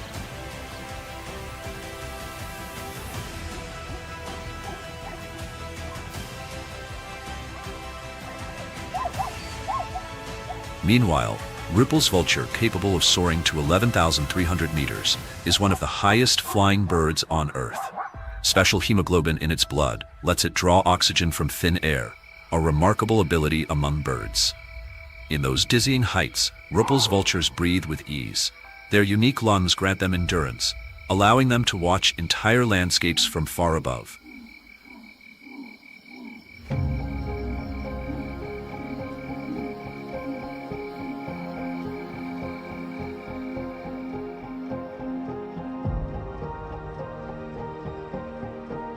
When a carcass appears on the savannah, they descend in force.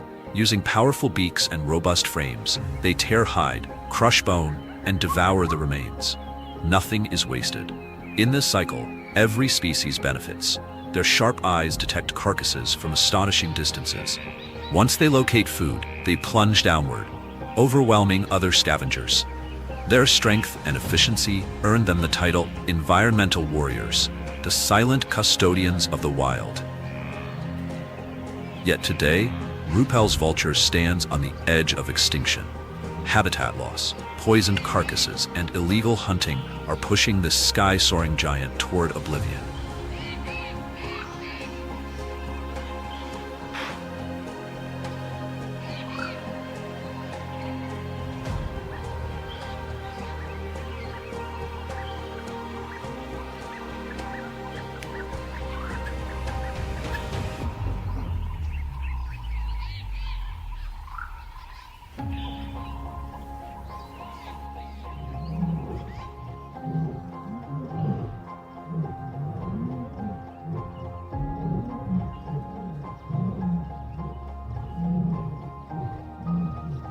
In the distance, the Kapis rise, ancient granite strongholds, jutting from the Serengeti like nature's own fortresses, forged in stone.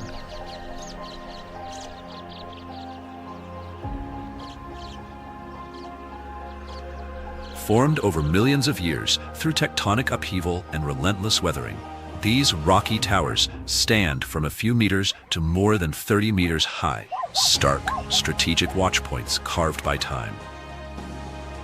Under the harsh sun of the semi-arid savanna, where daytime heat regularly surpasses 30 degrees Celsius, the Kapis become sanctuaries for rock hyraxes and agama lizards, islands of refuge in a sea of burning grass. Around their base, thin soils cling to precious moisture. Sloping stones catch and guide rainwater, allowing rare plants like Collina and Euphorbia to thrive. Green oases in a land gasping for life. As the dry season stretches on and the plains fade into dust, these moist pockets become lifeboats, feeding insects, birds, and small herbivores like dik-diks. In this way, the Kapis transform into vital pit stops in the food chain, magnets drawing both predator and prey.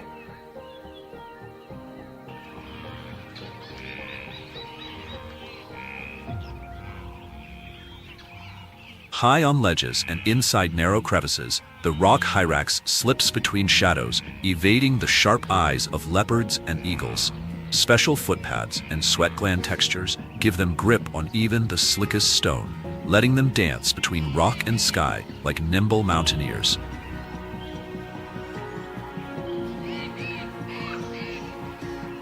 Small yet tenacious, the rock hyrax wields incisors as tough as ivory, a trait shared with their distant relatives, the elephants. These teeth crush bark, shred leaves, and fuel their survival beneath the burning Serengeti sun.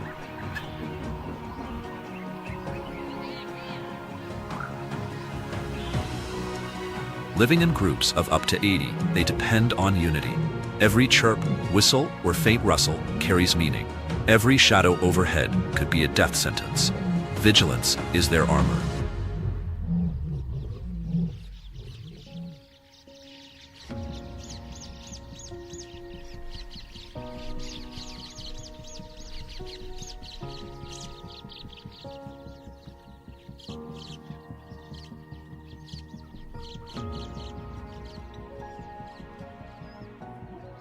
But prey seldom suspects what waits beyond the stone.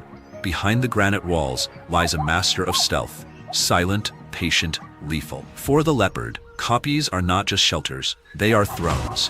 From these heights, it watches undisturbed, avoids rivals, and commands the power of surprise.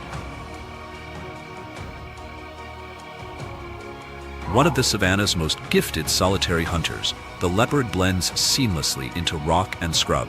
Its pale golden coat, patterned with dark rosettes, vanishes into the terrain.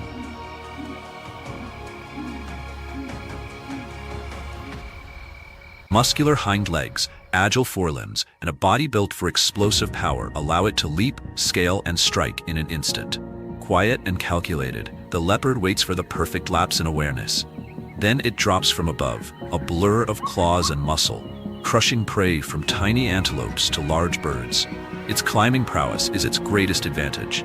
Strong muscles and hooked claws let it drag entire carcasses high into trees or deep into rocky cracks, beyond the reach of hyenas and lions. Up here in the kingdom of stone and shadow, the leopard rules alone.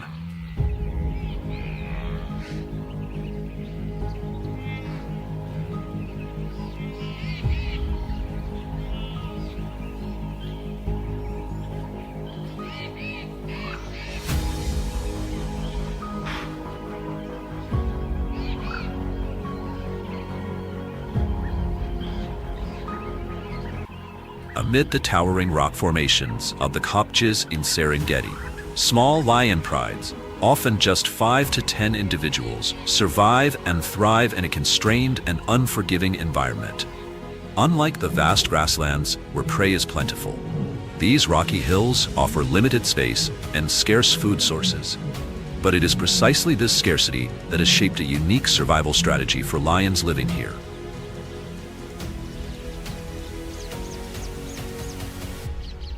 They use the rocky terrain as both personal fortresses and ambush sites. From the high stone peaks, they can scan the grasslands and bushes below, waiting for migrating antelope herds or other prey to approach.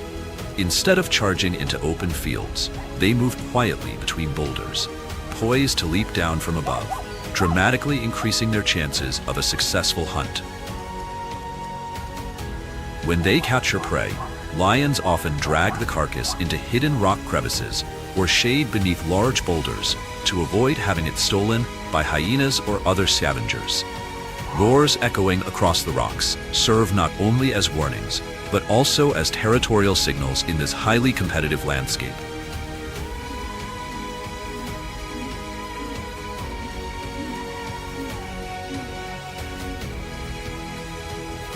Surrounding major rivers like the Gmidi River and the Mara River are the marshlands of Serengeti National Park.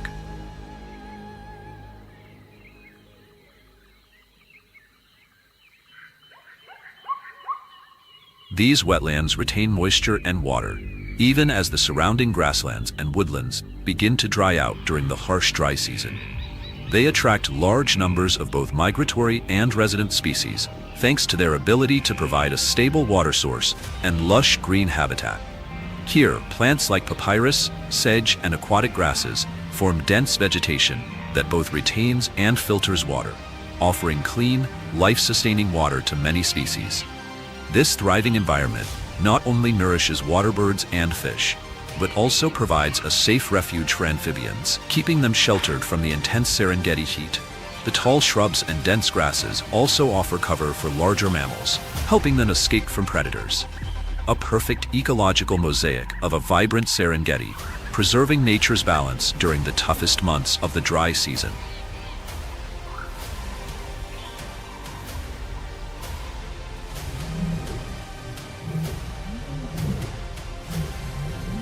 The year-round abundance of water in this area allows the Masai giraffe to stay hydrated without having to travel long distances, unlike in other regions.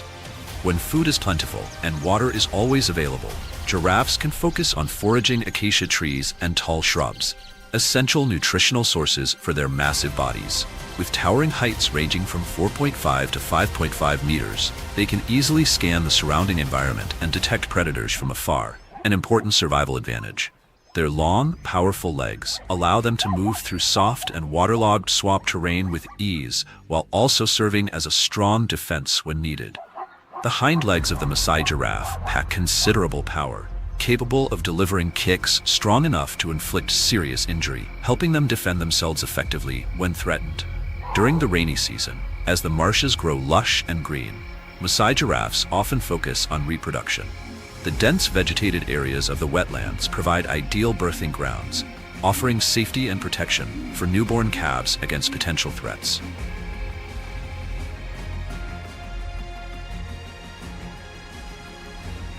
Soon after birth, the calves are able to stand and follow their mothers, greatly increasing their chances of survival in the challenging swamp environment.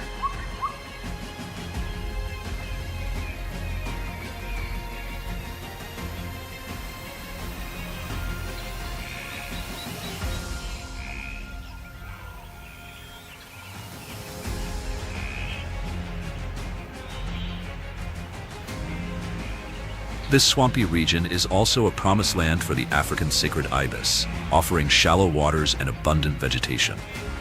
This flexible feeding behavior allows the sacred ibis to adapt when food becomes scarce, especially during the dry season, prompting them to move in search of new water sources.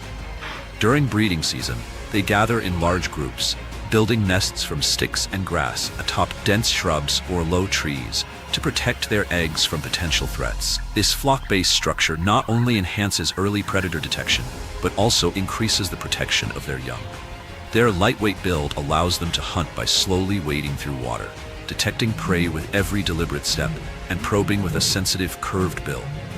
With long arched beaks and sturdy legs, they navigate murky waters skillfully, avoiding ripples or disturbances as they feed. The freshwater and rich ecosystem here also make this an ideal environment for heron species.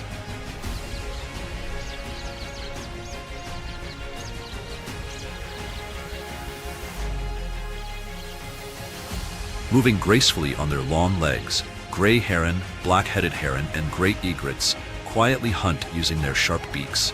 They probe the clear water for prey, where a single careless move from a fish, amphibian, or insect can instantly turn into a meal.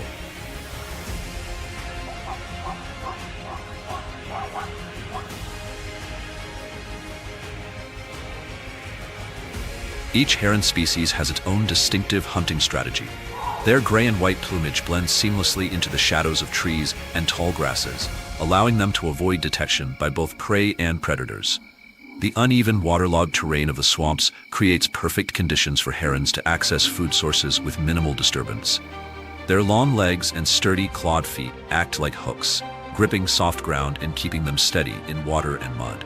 They stand still, patiently waiting, eyes fixed on the water's surface. Then suddenly, a lightning-fast stab of the beak sends ripples across the water. This wait and ambush tactic conserves energy, making it perfectly suited to the swamp environment, where food sources cluster around shallow waters.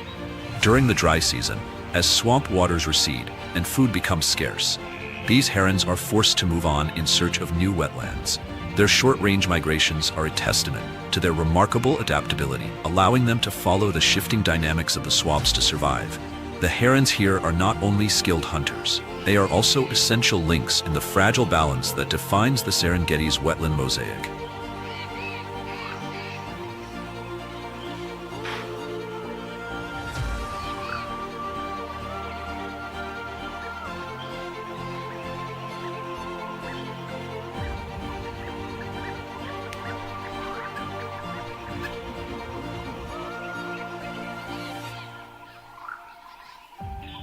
But perhaps the true silent ruler of the swamps is the hippopotamus.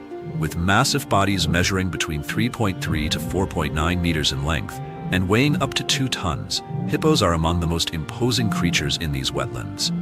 They spend most of the daytime submerged in cool water, with just their eyes and ears above the surface, monitoring every movement around them.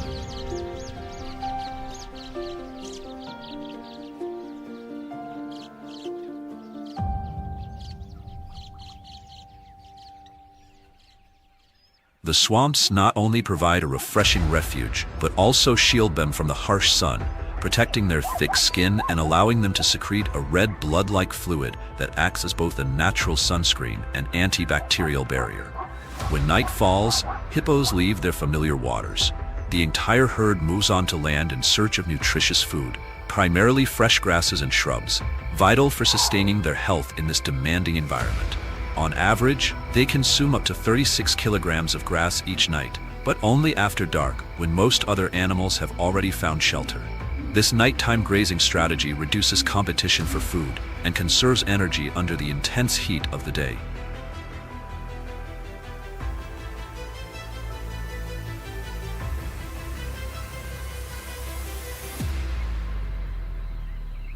In this world, the power of the hippo is a force to be reckoned with.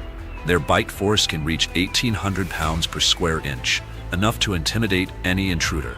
Their 40-centimeter-long tusks serve as formidable weapons, which they are ready to use to defend their water territory. Herds of 10 to 30 individuals form tight social systems where dominant males not only control water access, but also guard the females from potential threats.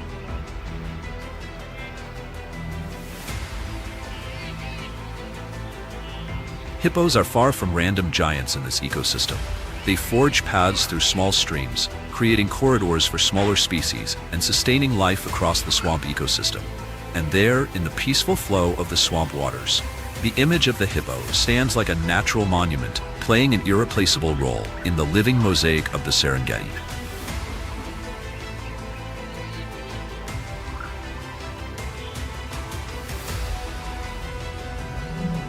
Throughout the dry season, when other rivers dry up, the Grumi becomes a magnet for migratory wildlife. Massive herds of wildebeest, zebra, and gazelle rush toward its refreshing waters to drink and survive. The river maintains moisture and nourishes the riverside vegetation year-round, creating fertile ground for species that rely on its abundant resources.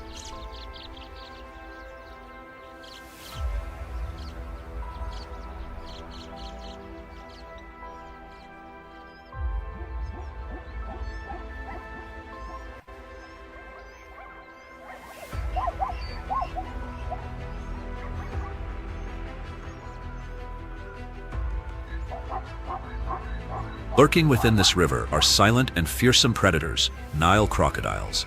With lengths reaching up to 5.5 meters and weights of up to 680 kilograms, the Nile crocodile is one of the largest crocodilian species on Earth. They lie motionless beneath the surface, exposing only their eyes, ears, and nostrils.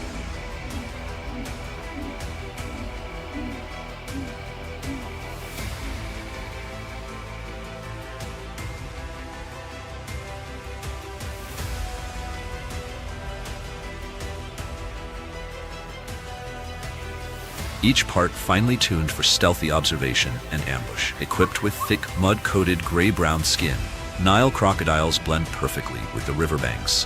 When wildebeest or zebra step too close, they strike, unleashing jaws lined with sharp teeth. Their bite force can reach 5,000 pounds per square inch, one of the most powerful of any living animal. Smaller prey may fall instantly after a single snap. For larger animals, crocodiles employ the death roll, gripping prey tightly and spinning violently in the water to tear it apart and share it with others.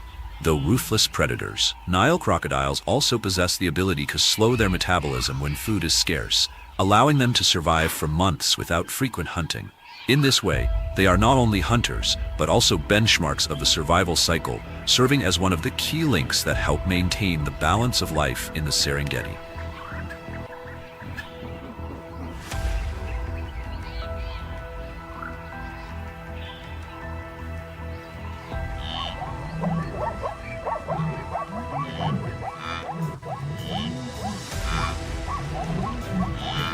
But the migration is not only about survival and death. As the rainy season fades, May signals the time for the herds to move toward the Gumati River. This is the Western Corridor, a convergence of rivers, riverine forests, and vast, seasonally flooded grasslands. Here, as the migrating herds arrive, the river's flow sustains soil moisture, nourishing young grasses and shrubs, a plentiful feast awaiting them.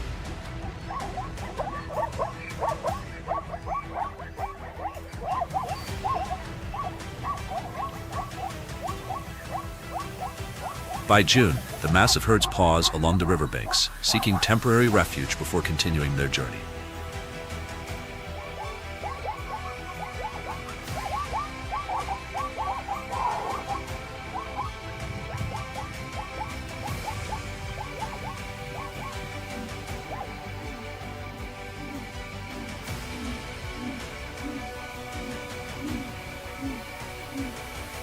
With the Gumati River teeming with lurking crocodiles, the river crossing becomes a brutal test of survival.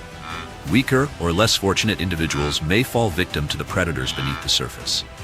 And during the dry season, the shrinking water supply leaves many animals exhausted, adding even more hardship to this perilous journey.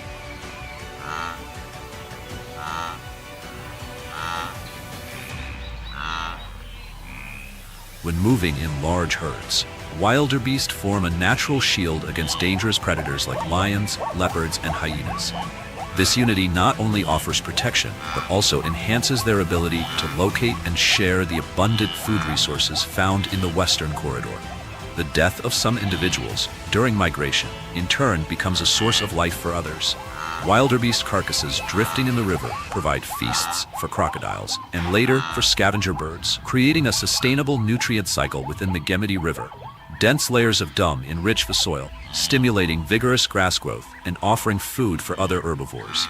This is an ecological cycle, one that sustains vitality, prevents land degradation, and preserves the richness of the grasslands and wetlands across the Serengeti. Leading the way are herds of zebra, steadily entering the western corridor of the Serengeti.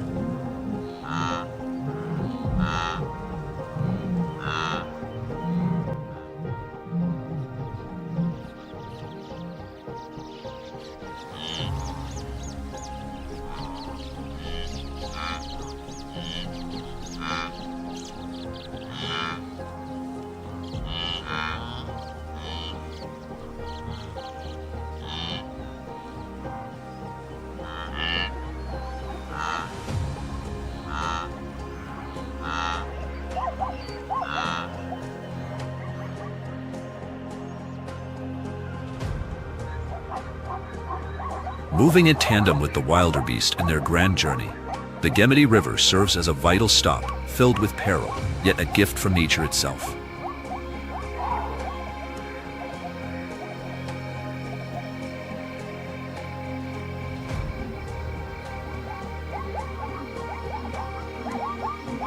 With abundant water, the zebra take full advantage, drinking their fill and preparing for the dry stretches that lie ahead. Moving in large groups of hundreds or even thousands, zebra create a living wall of protection. Adult individuals often take positions along the outer edges, shielding the young in the center and reducing the risk of attacks on weaker members.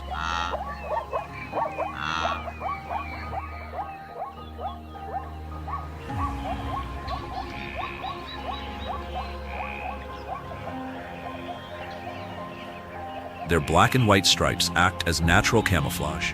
In motion, these patterns create a visual dazzle effect, making it difficult for predators to single out specific targets. Meanwhile, bold leaders of the herd brave the river first, drawing the attention of aggressive Nile crocodiles, giving the others a better chance to cross safely. With sharp memories, zebras remember key water sources along their migratory route. This ability to navigate and locate water not only ensures their survival, but also helps shape the ecological map of the Western Corridor. Each migration season, the waste left behind by the zebra creates a natural fertilizer layer, encouraging the growth of grasses and shrubs. This cycle supports a rich ecosystem, securing food sources not just for zebra, but for many other herbivorous species as well.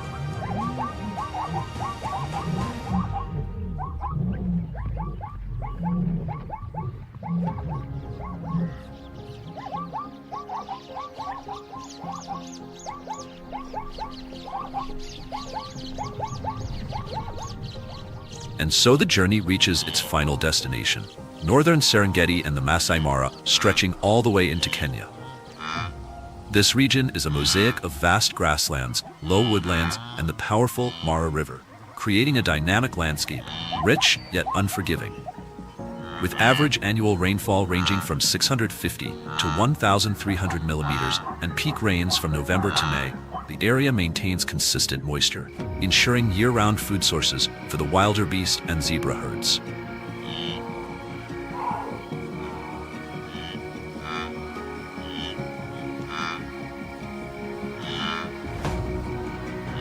Daytime temperatures range from 21 degrees Celsius to 29 degrees Celsius, providing ideal conditions for predators to use riverbanks and forested areas as strategic hiding spots.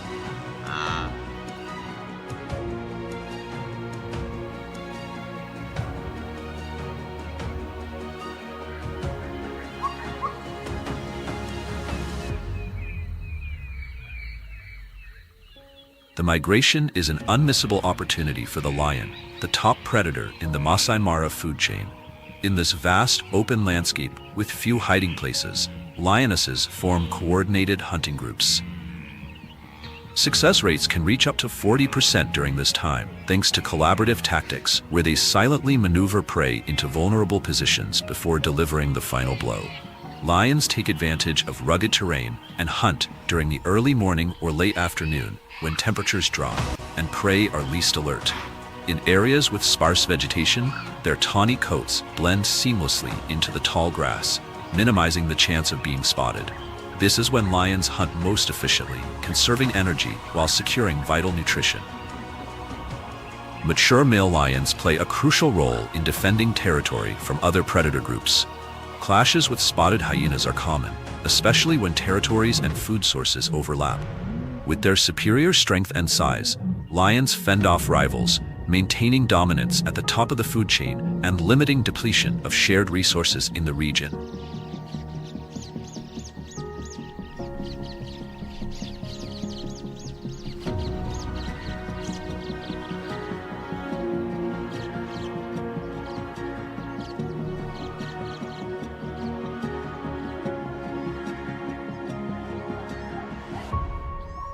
In this intensely competitive environment, cheetahs do not establish fixed territories.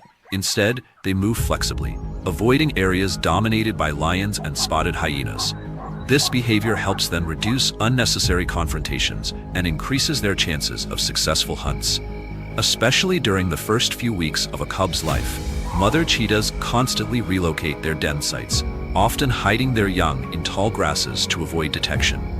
By the time the cubs are 5 to 6 months old, they are taught hunting skills through practice sessions, chasing small prey, preparing them for independent life. Cheetahs understand well that their speed is both their greatest strength and their biggest limitation. As a result, they often avoid high-risk prey like adult wildebeest or zebra.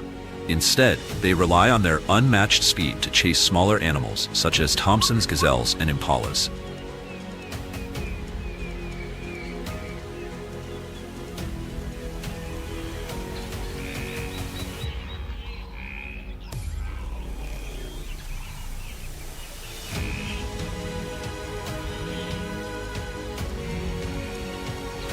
The hot climate of northern Serengeti and Masai Mara also shapes the timing of cheetah hunts. They primarily hunt in the early morning and late afternoon to prevent dehydration and avoid other large predators, which are more active at night and dusk.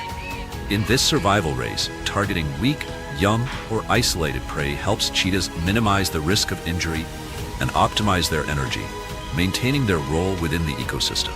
To maximize success, cheetahs choose the perfect moment and close in from short distances, staying hidden in tall grass. The ideal striking range is about 30 to 60 meters. Then they launch with explosive speed, closing the gap and attempting to end the chase in seconds with a powerful pounce. This stalking strategy raises their success rate to as high as 50%. However, larger predators like lions and spotted hyenas are always nearby, ready to steal their hard-earned kill. Because of this, cheetahs must eat quickly or drag their prey to a less visible spot. When signs of other predators appear, their only option is to abandon the kill to preserve their own lives.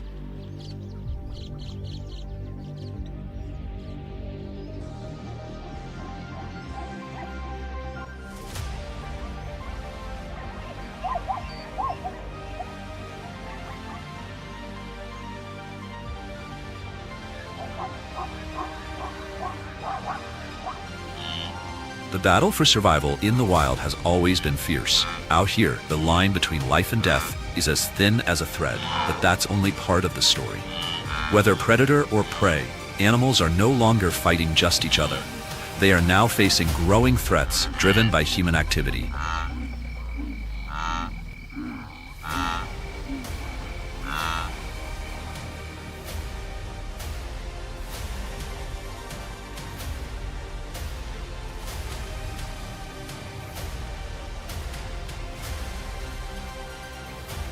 According to a 2024 report by Serengeti Forever, the Mara-Serengeti region has recorded a rise in average minimum monthly temperatures, about 4.2 degrees Celsius in the rainy season and 3.3 degrees Celsius in the dry season. Such changes are reshaping the ancient rhythms of the Great Migration, shortening movement windows and altering the routes of millions of wildebeest, zebra, and gazelle.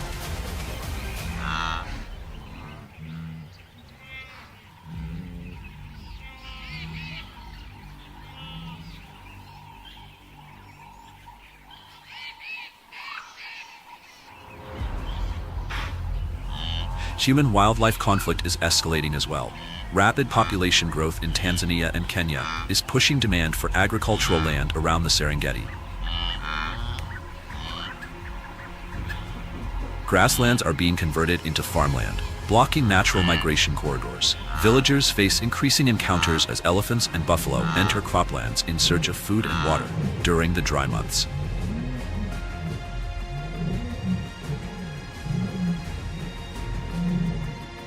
Tourism adds another layer of pressure. With over 1.5 million visitors each year, iconic locations like the Mara River, home to dramatic wildebeest and zebra crossings, are becoming overcrowded.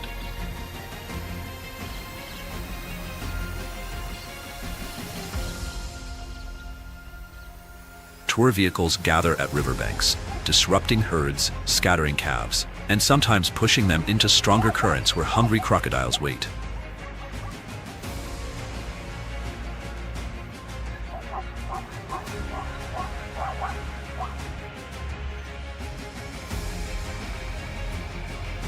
Even predators are not spared. The noise from jeeps and helicopters disturbs lions and cheetahs, reducing hunting efficiency, breeding success, and altering their natural behavior.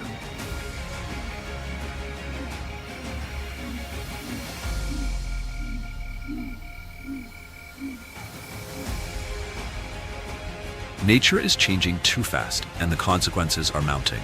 The Serengeti, one of the world's greatest natural heritage landscapes, is now facing more critical threats than ever before. Yet hope remains.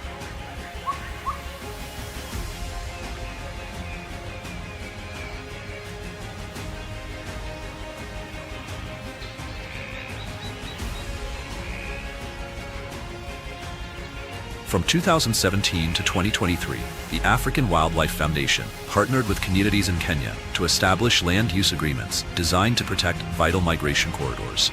These pathways allow wildlife to move freely across the Kenya-Tanzania border without being blocked by fences, farms, or conflict zones.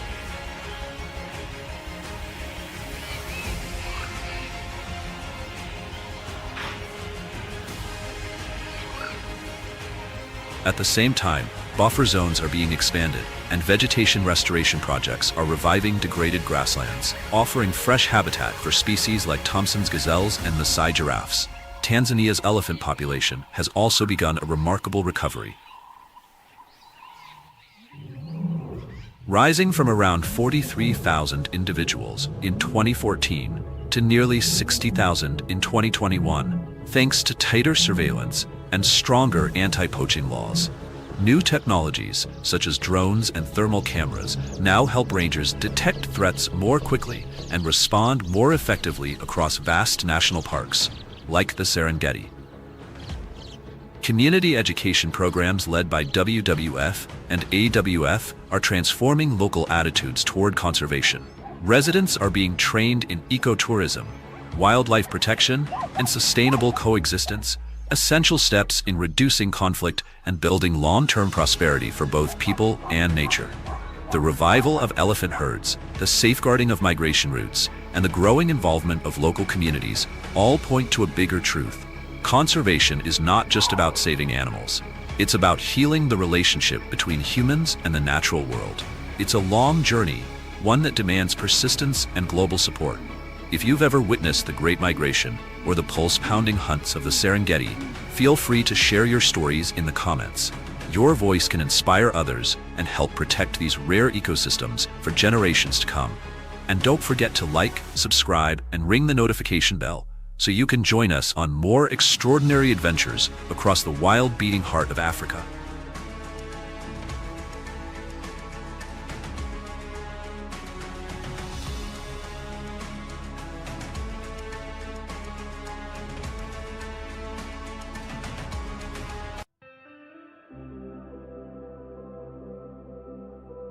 The Serengeti, with its expansive savannas, diverse ecosystems, and rich wildlife, is one of Africa's most celebrated wildlife reserves. Among its many inhabitants, the rhinoceros stands out as a symbol of both magnificence and fragility. Known for their impressive size, unique physical characteristics, and significant ecological role, rhinoceroses in the Serengeti represent an integral part of the region's biodiversity. However, the species faces numerous challenges that threaten its survival.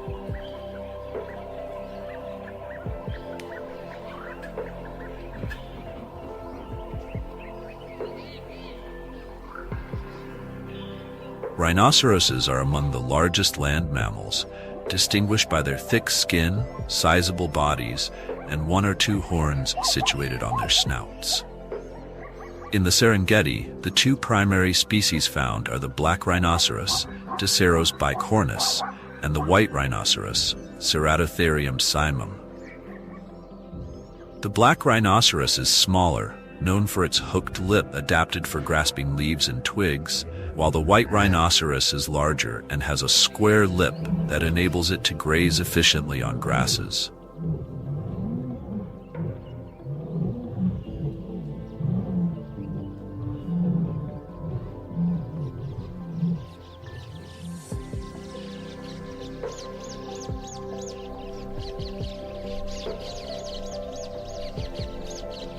These majestic creatures exhibit a variety of behaviors that reflect their adaptations to the Serengeti environment.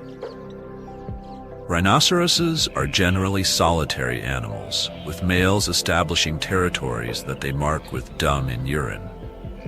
Females, on the other hand, often have a home range that overlaps with other females. They are primarily herbivorous, consuming a diet of grasses, shrubs, and leaves, which makes them crucial for maintaining the health of the savanna ecosystem. By grazing and browsing, rhinoceroses contribute to the regulation of vegetation growth, thus creating habitats for other species and promoting biodiversity.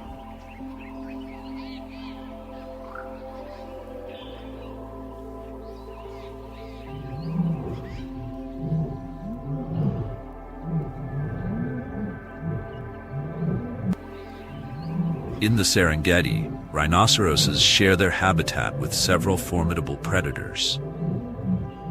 Among these are lions, hyenas, and crocodiles, each of which poses unique challenges to both adult rhinos and their vulnerable calves.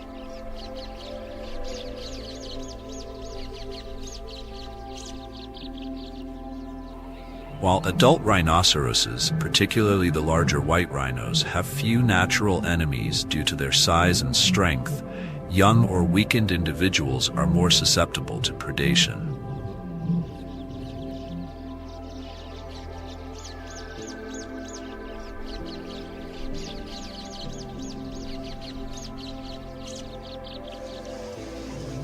Lions are the apex predators of the Serengeti and are known for their strength and social hunting strategies. A pride of lions can pose a significant threat to a lone or vulnerable rhino, particularly calves separated from their mothers. Lions often employ ambush tactics, using the tall grass to conceal their approach before launching a swift attack.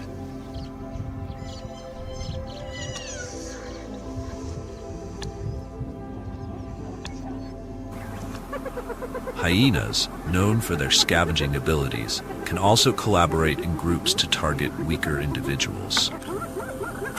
Their keen senses and relentless persistence enable them to exploit situations where a rhinoceros might be at a disadvantage.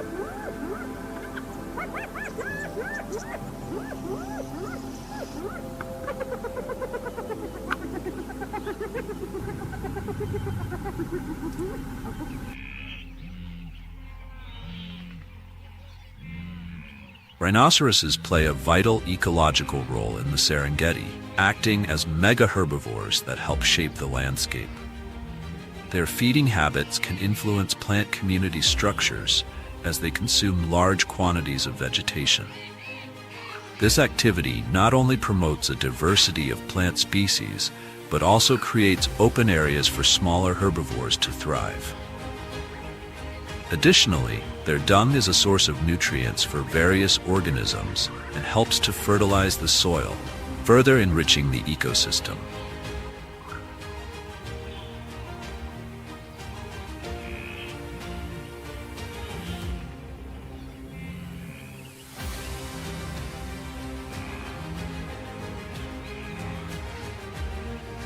Furthermore, rhinoceroses serve as a link in the food web, impacting the populations of their prey and influencing the behavior of predators.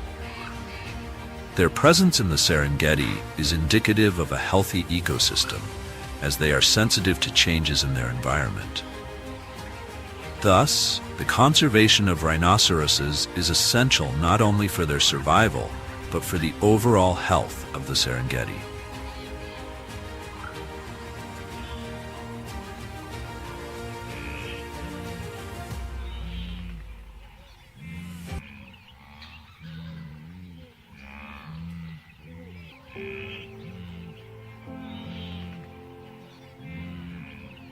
Warthogs are distinct members of the pig family, native to the African savanna.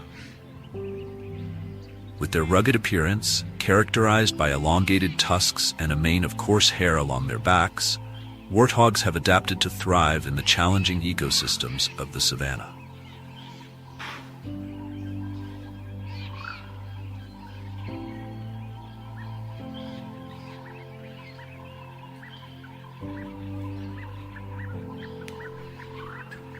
One of the most immediate dangers facing warthogs in the African savanna is predation. Warthogs are preyed upon by a variety of carnivores, including lions, leopards, hyenas, and wild dogs. Their size and relatively robust build give them some advantage in defending themselves, but they are particularly vulnerable when foraging for food or when young.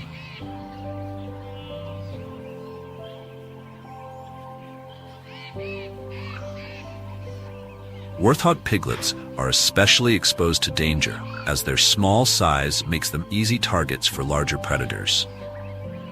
To mitigate this risk, warthogs have developed certain behavioral adaptations. They often graze in open areas where they can quickly spot approaching predators.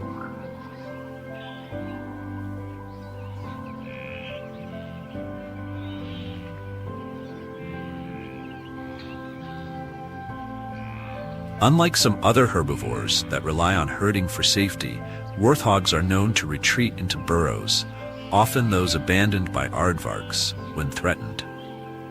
This instinctual behavior shows their reliance on both their physical environment and the burrowing habits of other animals for protection.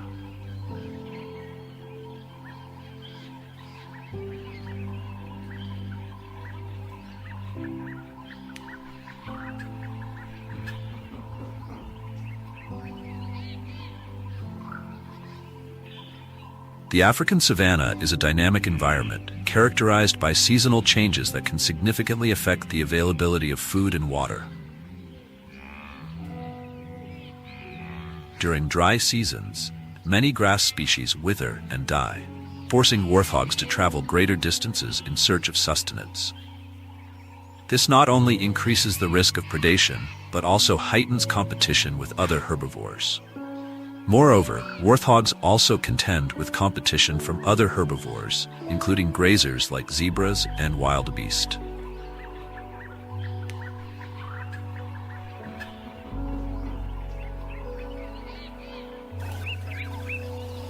Warthogs are known for their social grooming and familial bonds. They often live in small groups, usually consisting of a few females and their young. However, competition for resources can lead to increased aggression and stress within these groups, ultimately affecting their health and reproductive success.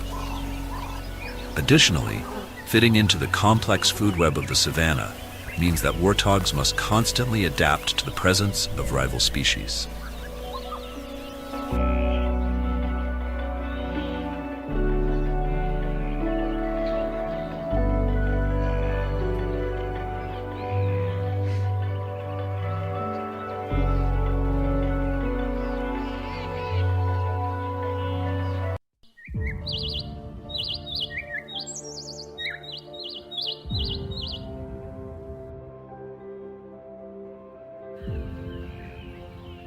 Known for their adaptability and solitary nature, leopards are some of the most versatile big cats, capable of thriving in diverse environments.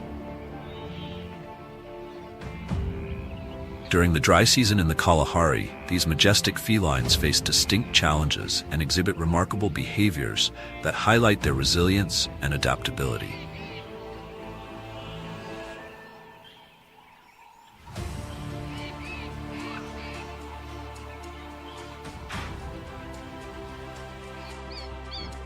Hunting is a critical aspect of a leopard's life, and during the dry season, the availability and behavior of prey species dictate their hunting strategies. Leopards are opportunistic feeders, preying on a wide range of animals, including antelopes, warthogs, birds, and smaller mammals. In the Kalahari, common prey includes springbok, impala, and duikers, all of which may become more challenging to hunt as the dry season progresses.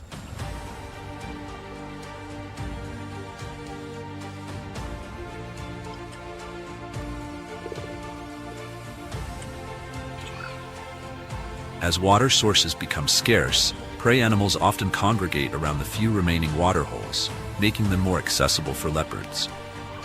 However, this increased competition for limited resources can lead to heightened vigilance among prey species.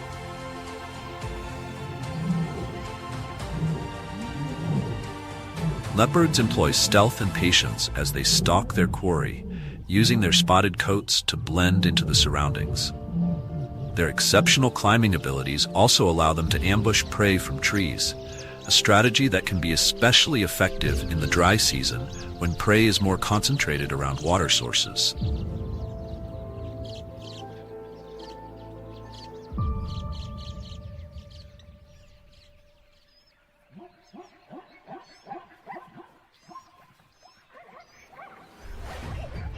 During the dry season, hunting becomes critical for survival, as leopards must not only feed themselves, but also, if they are mothers, provide for their cubs.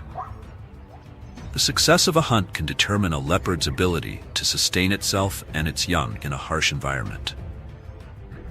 Leopards tend to hunt more frequently during cooler parts of the day or at night, capitalizing on lower temperatures to conserve energy while increasing their chances of catching prey unawares.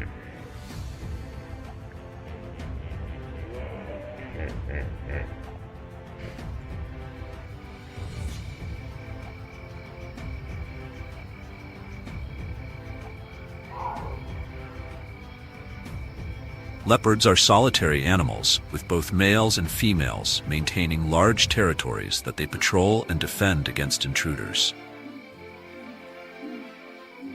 During the dry season, the marking of territory becomes increasingly important as competition for resources heightens.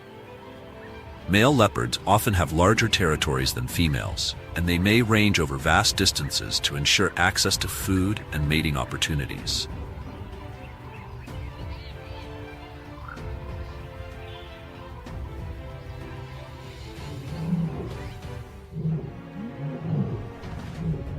Surviving in the Kalahari's dry season requires significant adaptations from leopards. Their physiology is well suited for a life of stealth and ambush, with powerful muscles, sharp retractable claws, and keen senses.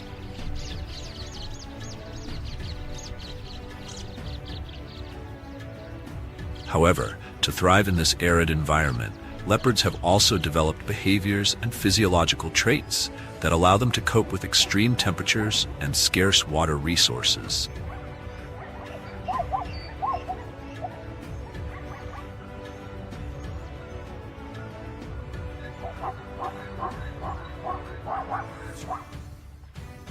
Leopards possess excellent climbing abilities, often retreating to trees where they can evade danger and store kills away from other predators. This behavior becomes particularly important during the dry season when competition for food increases. By hoisting their kills into the branches of trees, leopards not only keep their prey safe from scavengers, but also reduce their own risk of confrontation.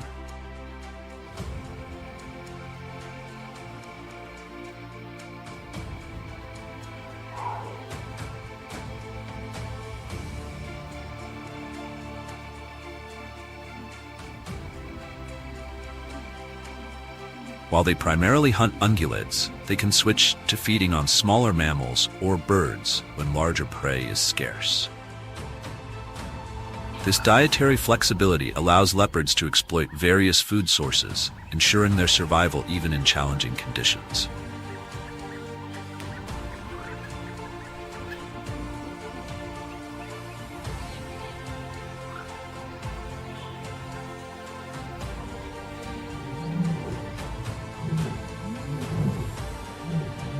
Leopards play a crucial role in the Kalahari ecosystem as apex predators. By controlling populations of herbivores such as springbok and impala, leopards ensure that vegetation remains healthy and resilient, which is vital for the overall health of the ecosystem. The presence of leopards can lead herbivores to modify their foraging patterns and habits, contributing to the complex web of interactions that define the Kalahari Desert ecosystem.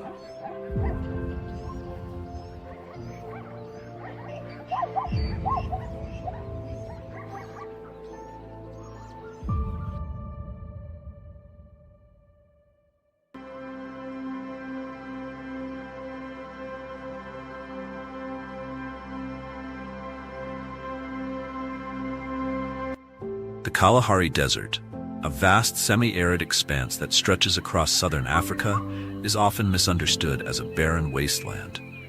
However, it is a dynamic ecosystem characterized by its unique climate and diverse wildlife. Among the most significant climatic patterns in the Kalahari is the dry season, a period that profoundly influences the intricate web of life within this arid landscape.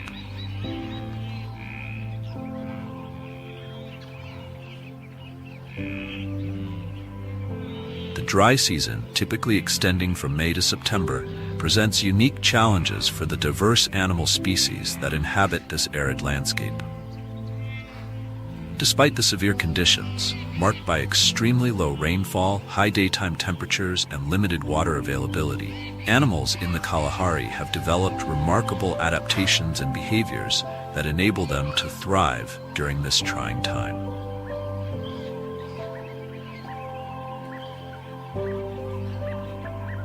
Water scarcity is perhaps the most pressing challenge during the dry season in the Kalahari.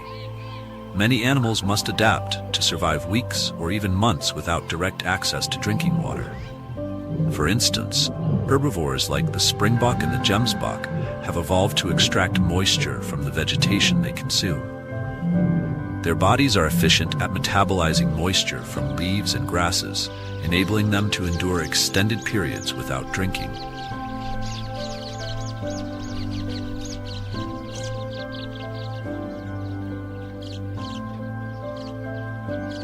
Additionally, many animals exhibit behavioral adaptations that help conserve water. For example, the Kalahari lion and other carnivores tend to hunt during the cooler hours of dawn and dusk, minimizing their exposure to the scorching midday sun. This behavior not only helps them avoid dehydration, but also increases their chances of successful predation, as their prey is often more vulnerable during these cooler times.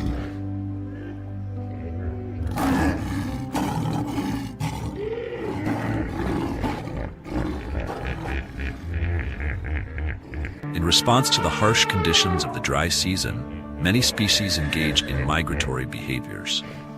The movement of animals such as wildebeest and zebras in search of greener pastures and reliable water sources demonstrates the instinctual drives that guide survival in the Kalahari. These migrations often lead to the establishment of temporary social structures, as herds band together for safety and resource efficiency.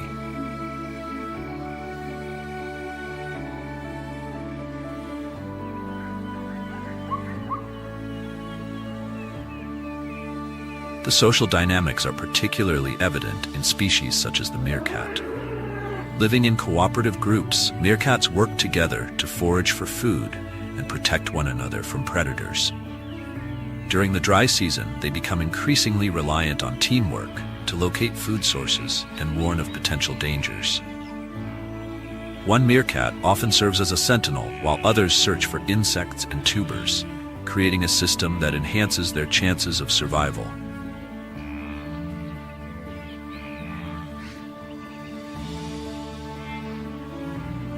During the dry season, parental care becomes paramount, as mothers must protect their offspring from the harsh environment.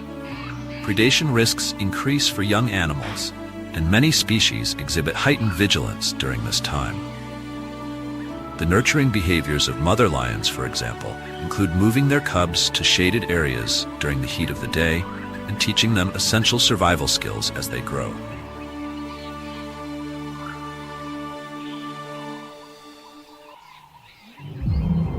Life for animals during the dry season in the Kalahari Desert is a testament to the resilience and adaptability of nature. Despite facing significant challenges such as water scarcity, extreme temperatures, and predation pressures, the diverse species that inhabit this arid landscape have evolved remarkable strategies for survival. From behavioral adaptations to social structures and reproductive timing, the animals of the Kalahari exemplify the intricate balance of life in one of the world's harshest environments.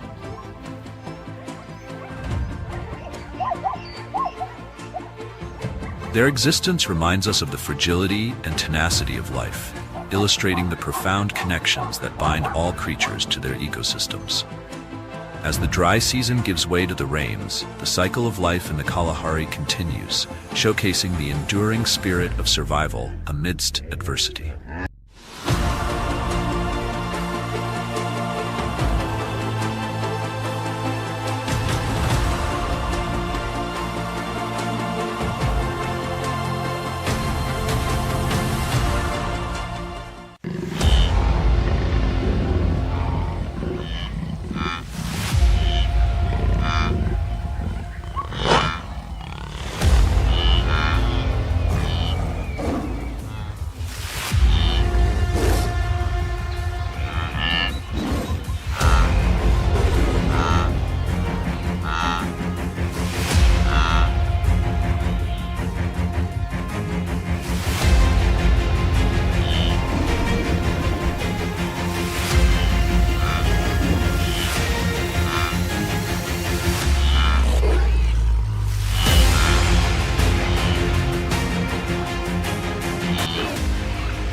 Where herds of giants drift across the plains in endless lines, predators stalk silently in their wake.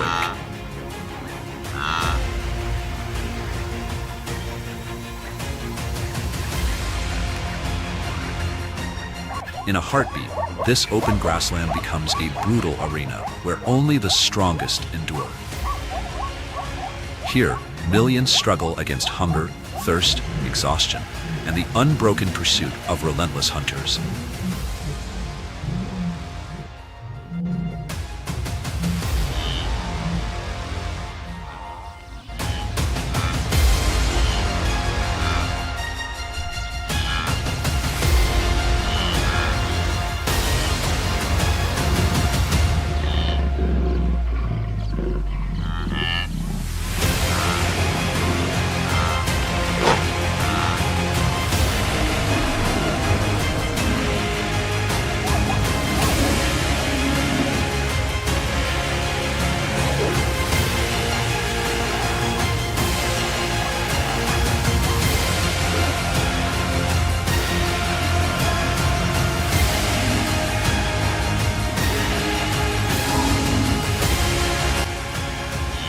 Where are you watching from?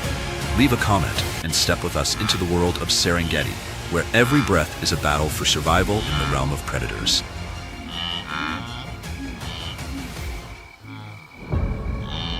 Serengeti is the starting point of the Great Migration, one of Africa's 7 greatest natural wonders. From swift predators to resilient prey, every creature becomes a vital stroke in nature's living masterpiece.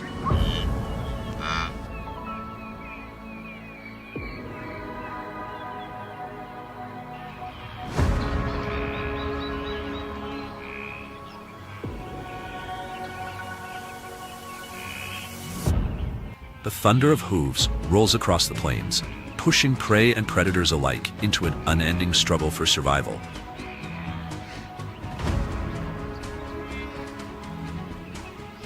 Leopards wait with patient precision, dragging their kill high into the branches, keeping their hard-won prize beyond the reach of lions and hyenas.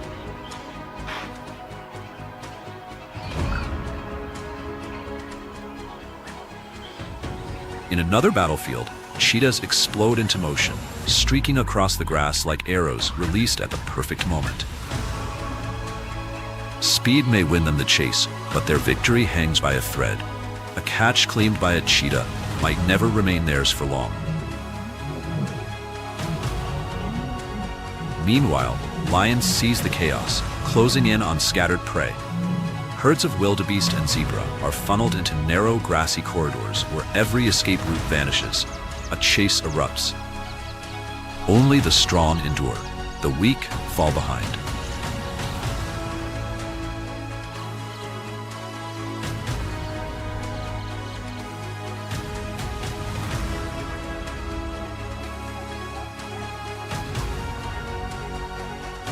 Beneath the waters of the Mara River, unmoving shadows wait. Nile crocodiles lie still, biding their time until the mass crossing unleashes a frenzy that feeds them for days.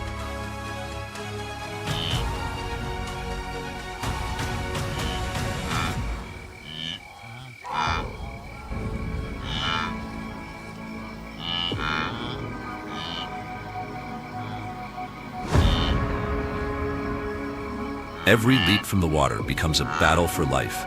Each desperate escape draws them one step closer to survival.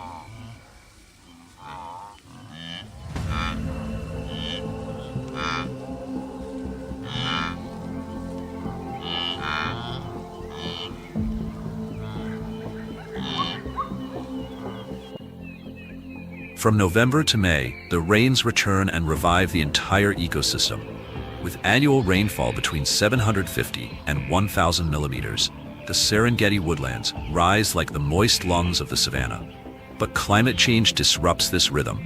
Food grows scarce and unpredictable, forcing herbivores to journey farther in search of water and nourishment. As the dry season returns, daytime temperatures soar above 35 degrees Celsius, and water sources vanish. Giraffes turn to the high canopies of acacia and conifera trees, plucking leaves with tongues nearly 45 centimeters long.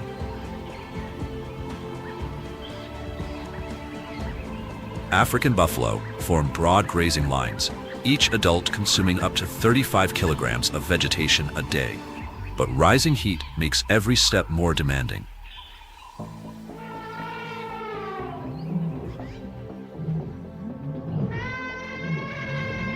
With an average height of 3 to 4 meters and a weight approaching 6 tons, the African elephant stands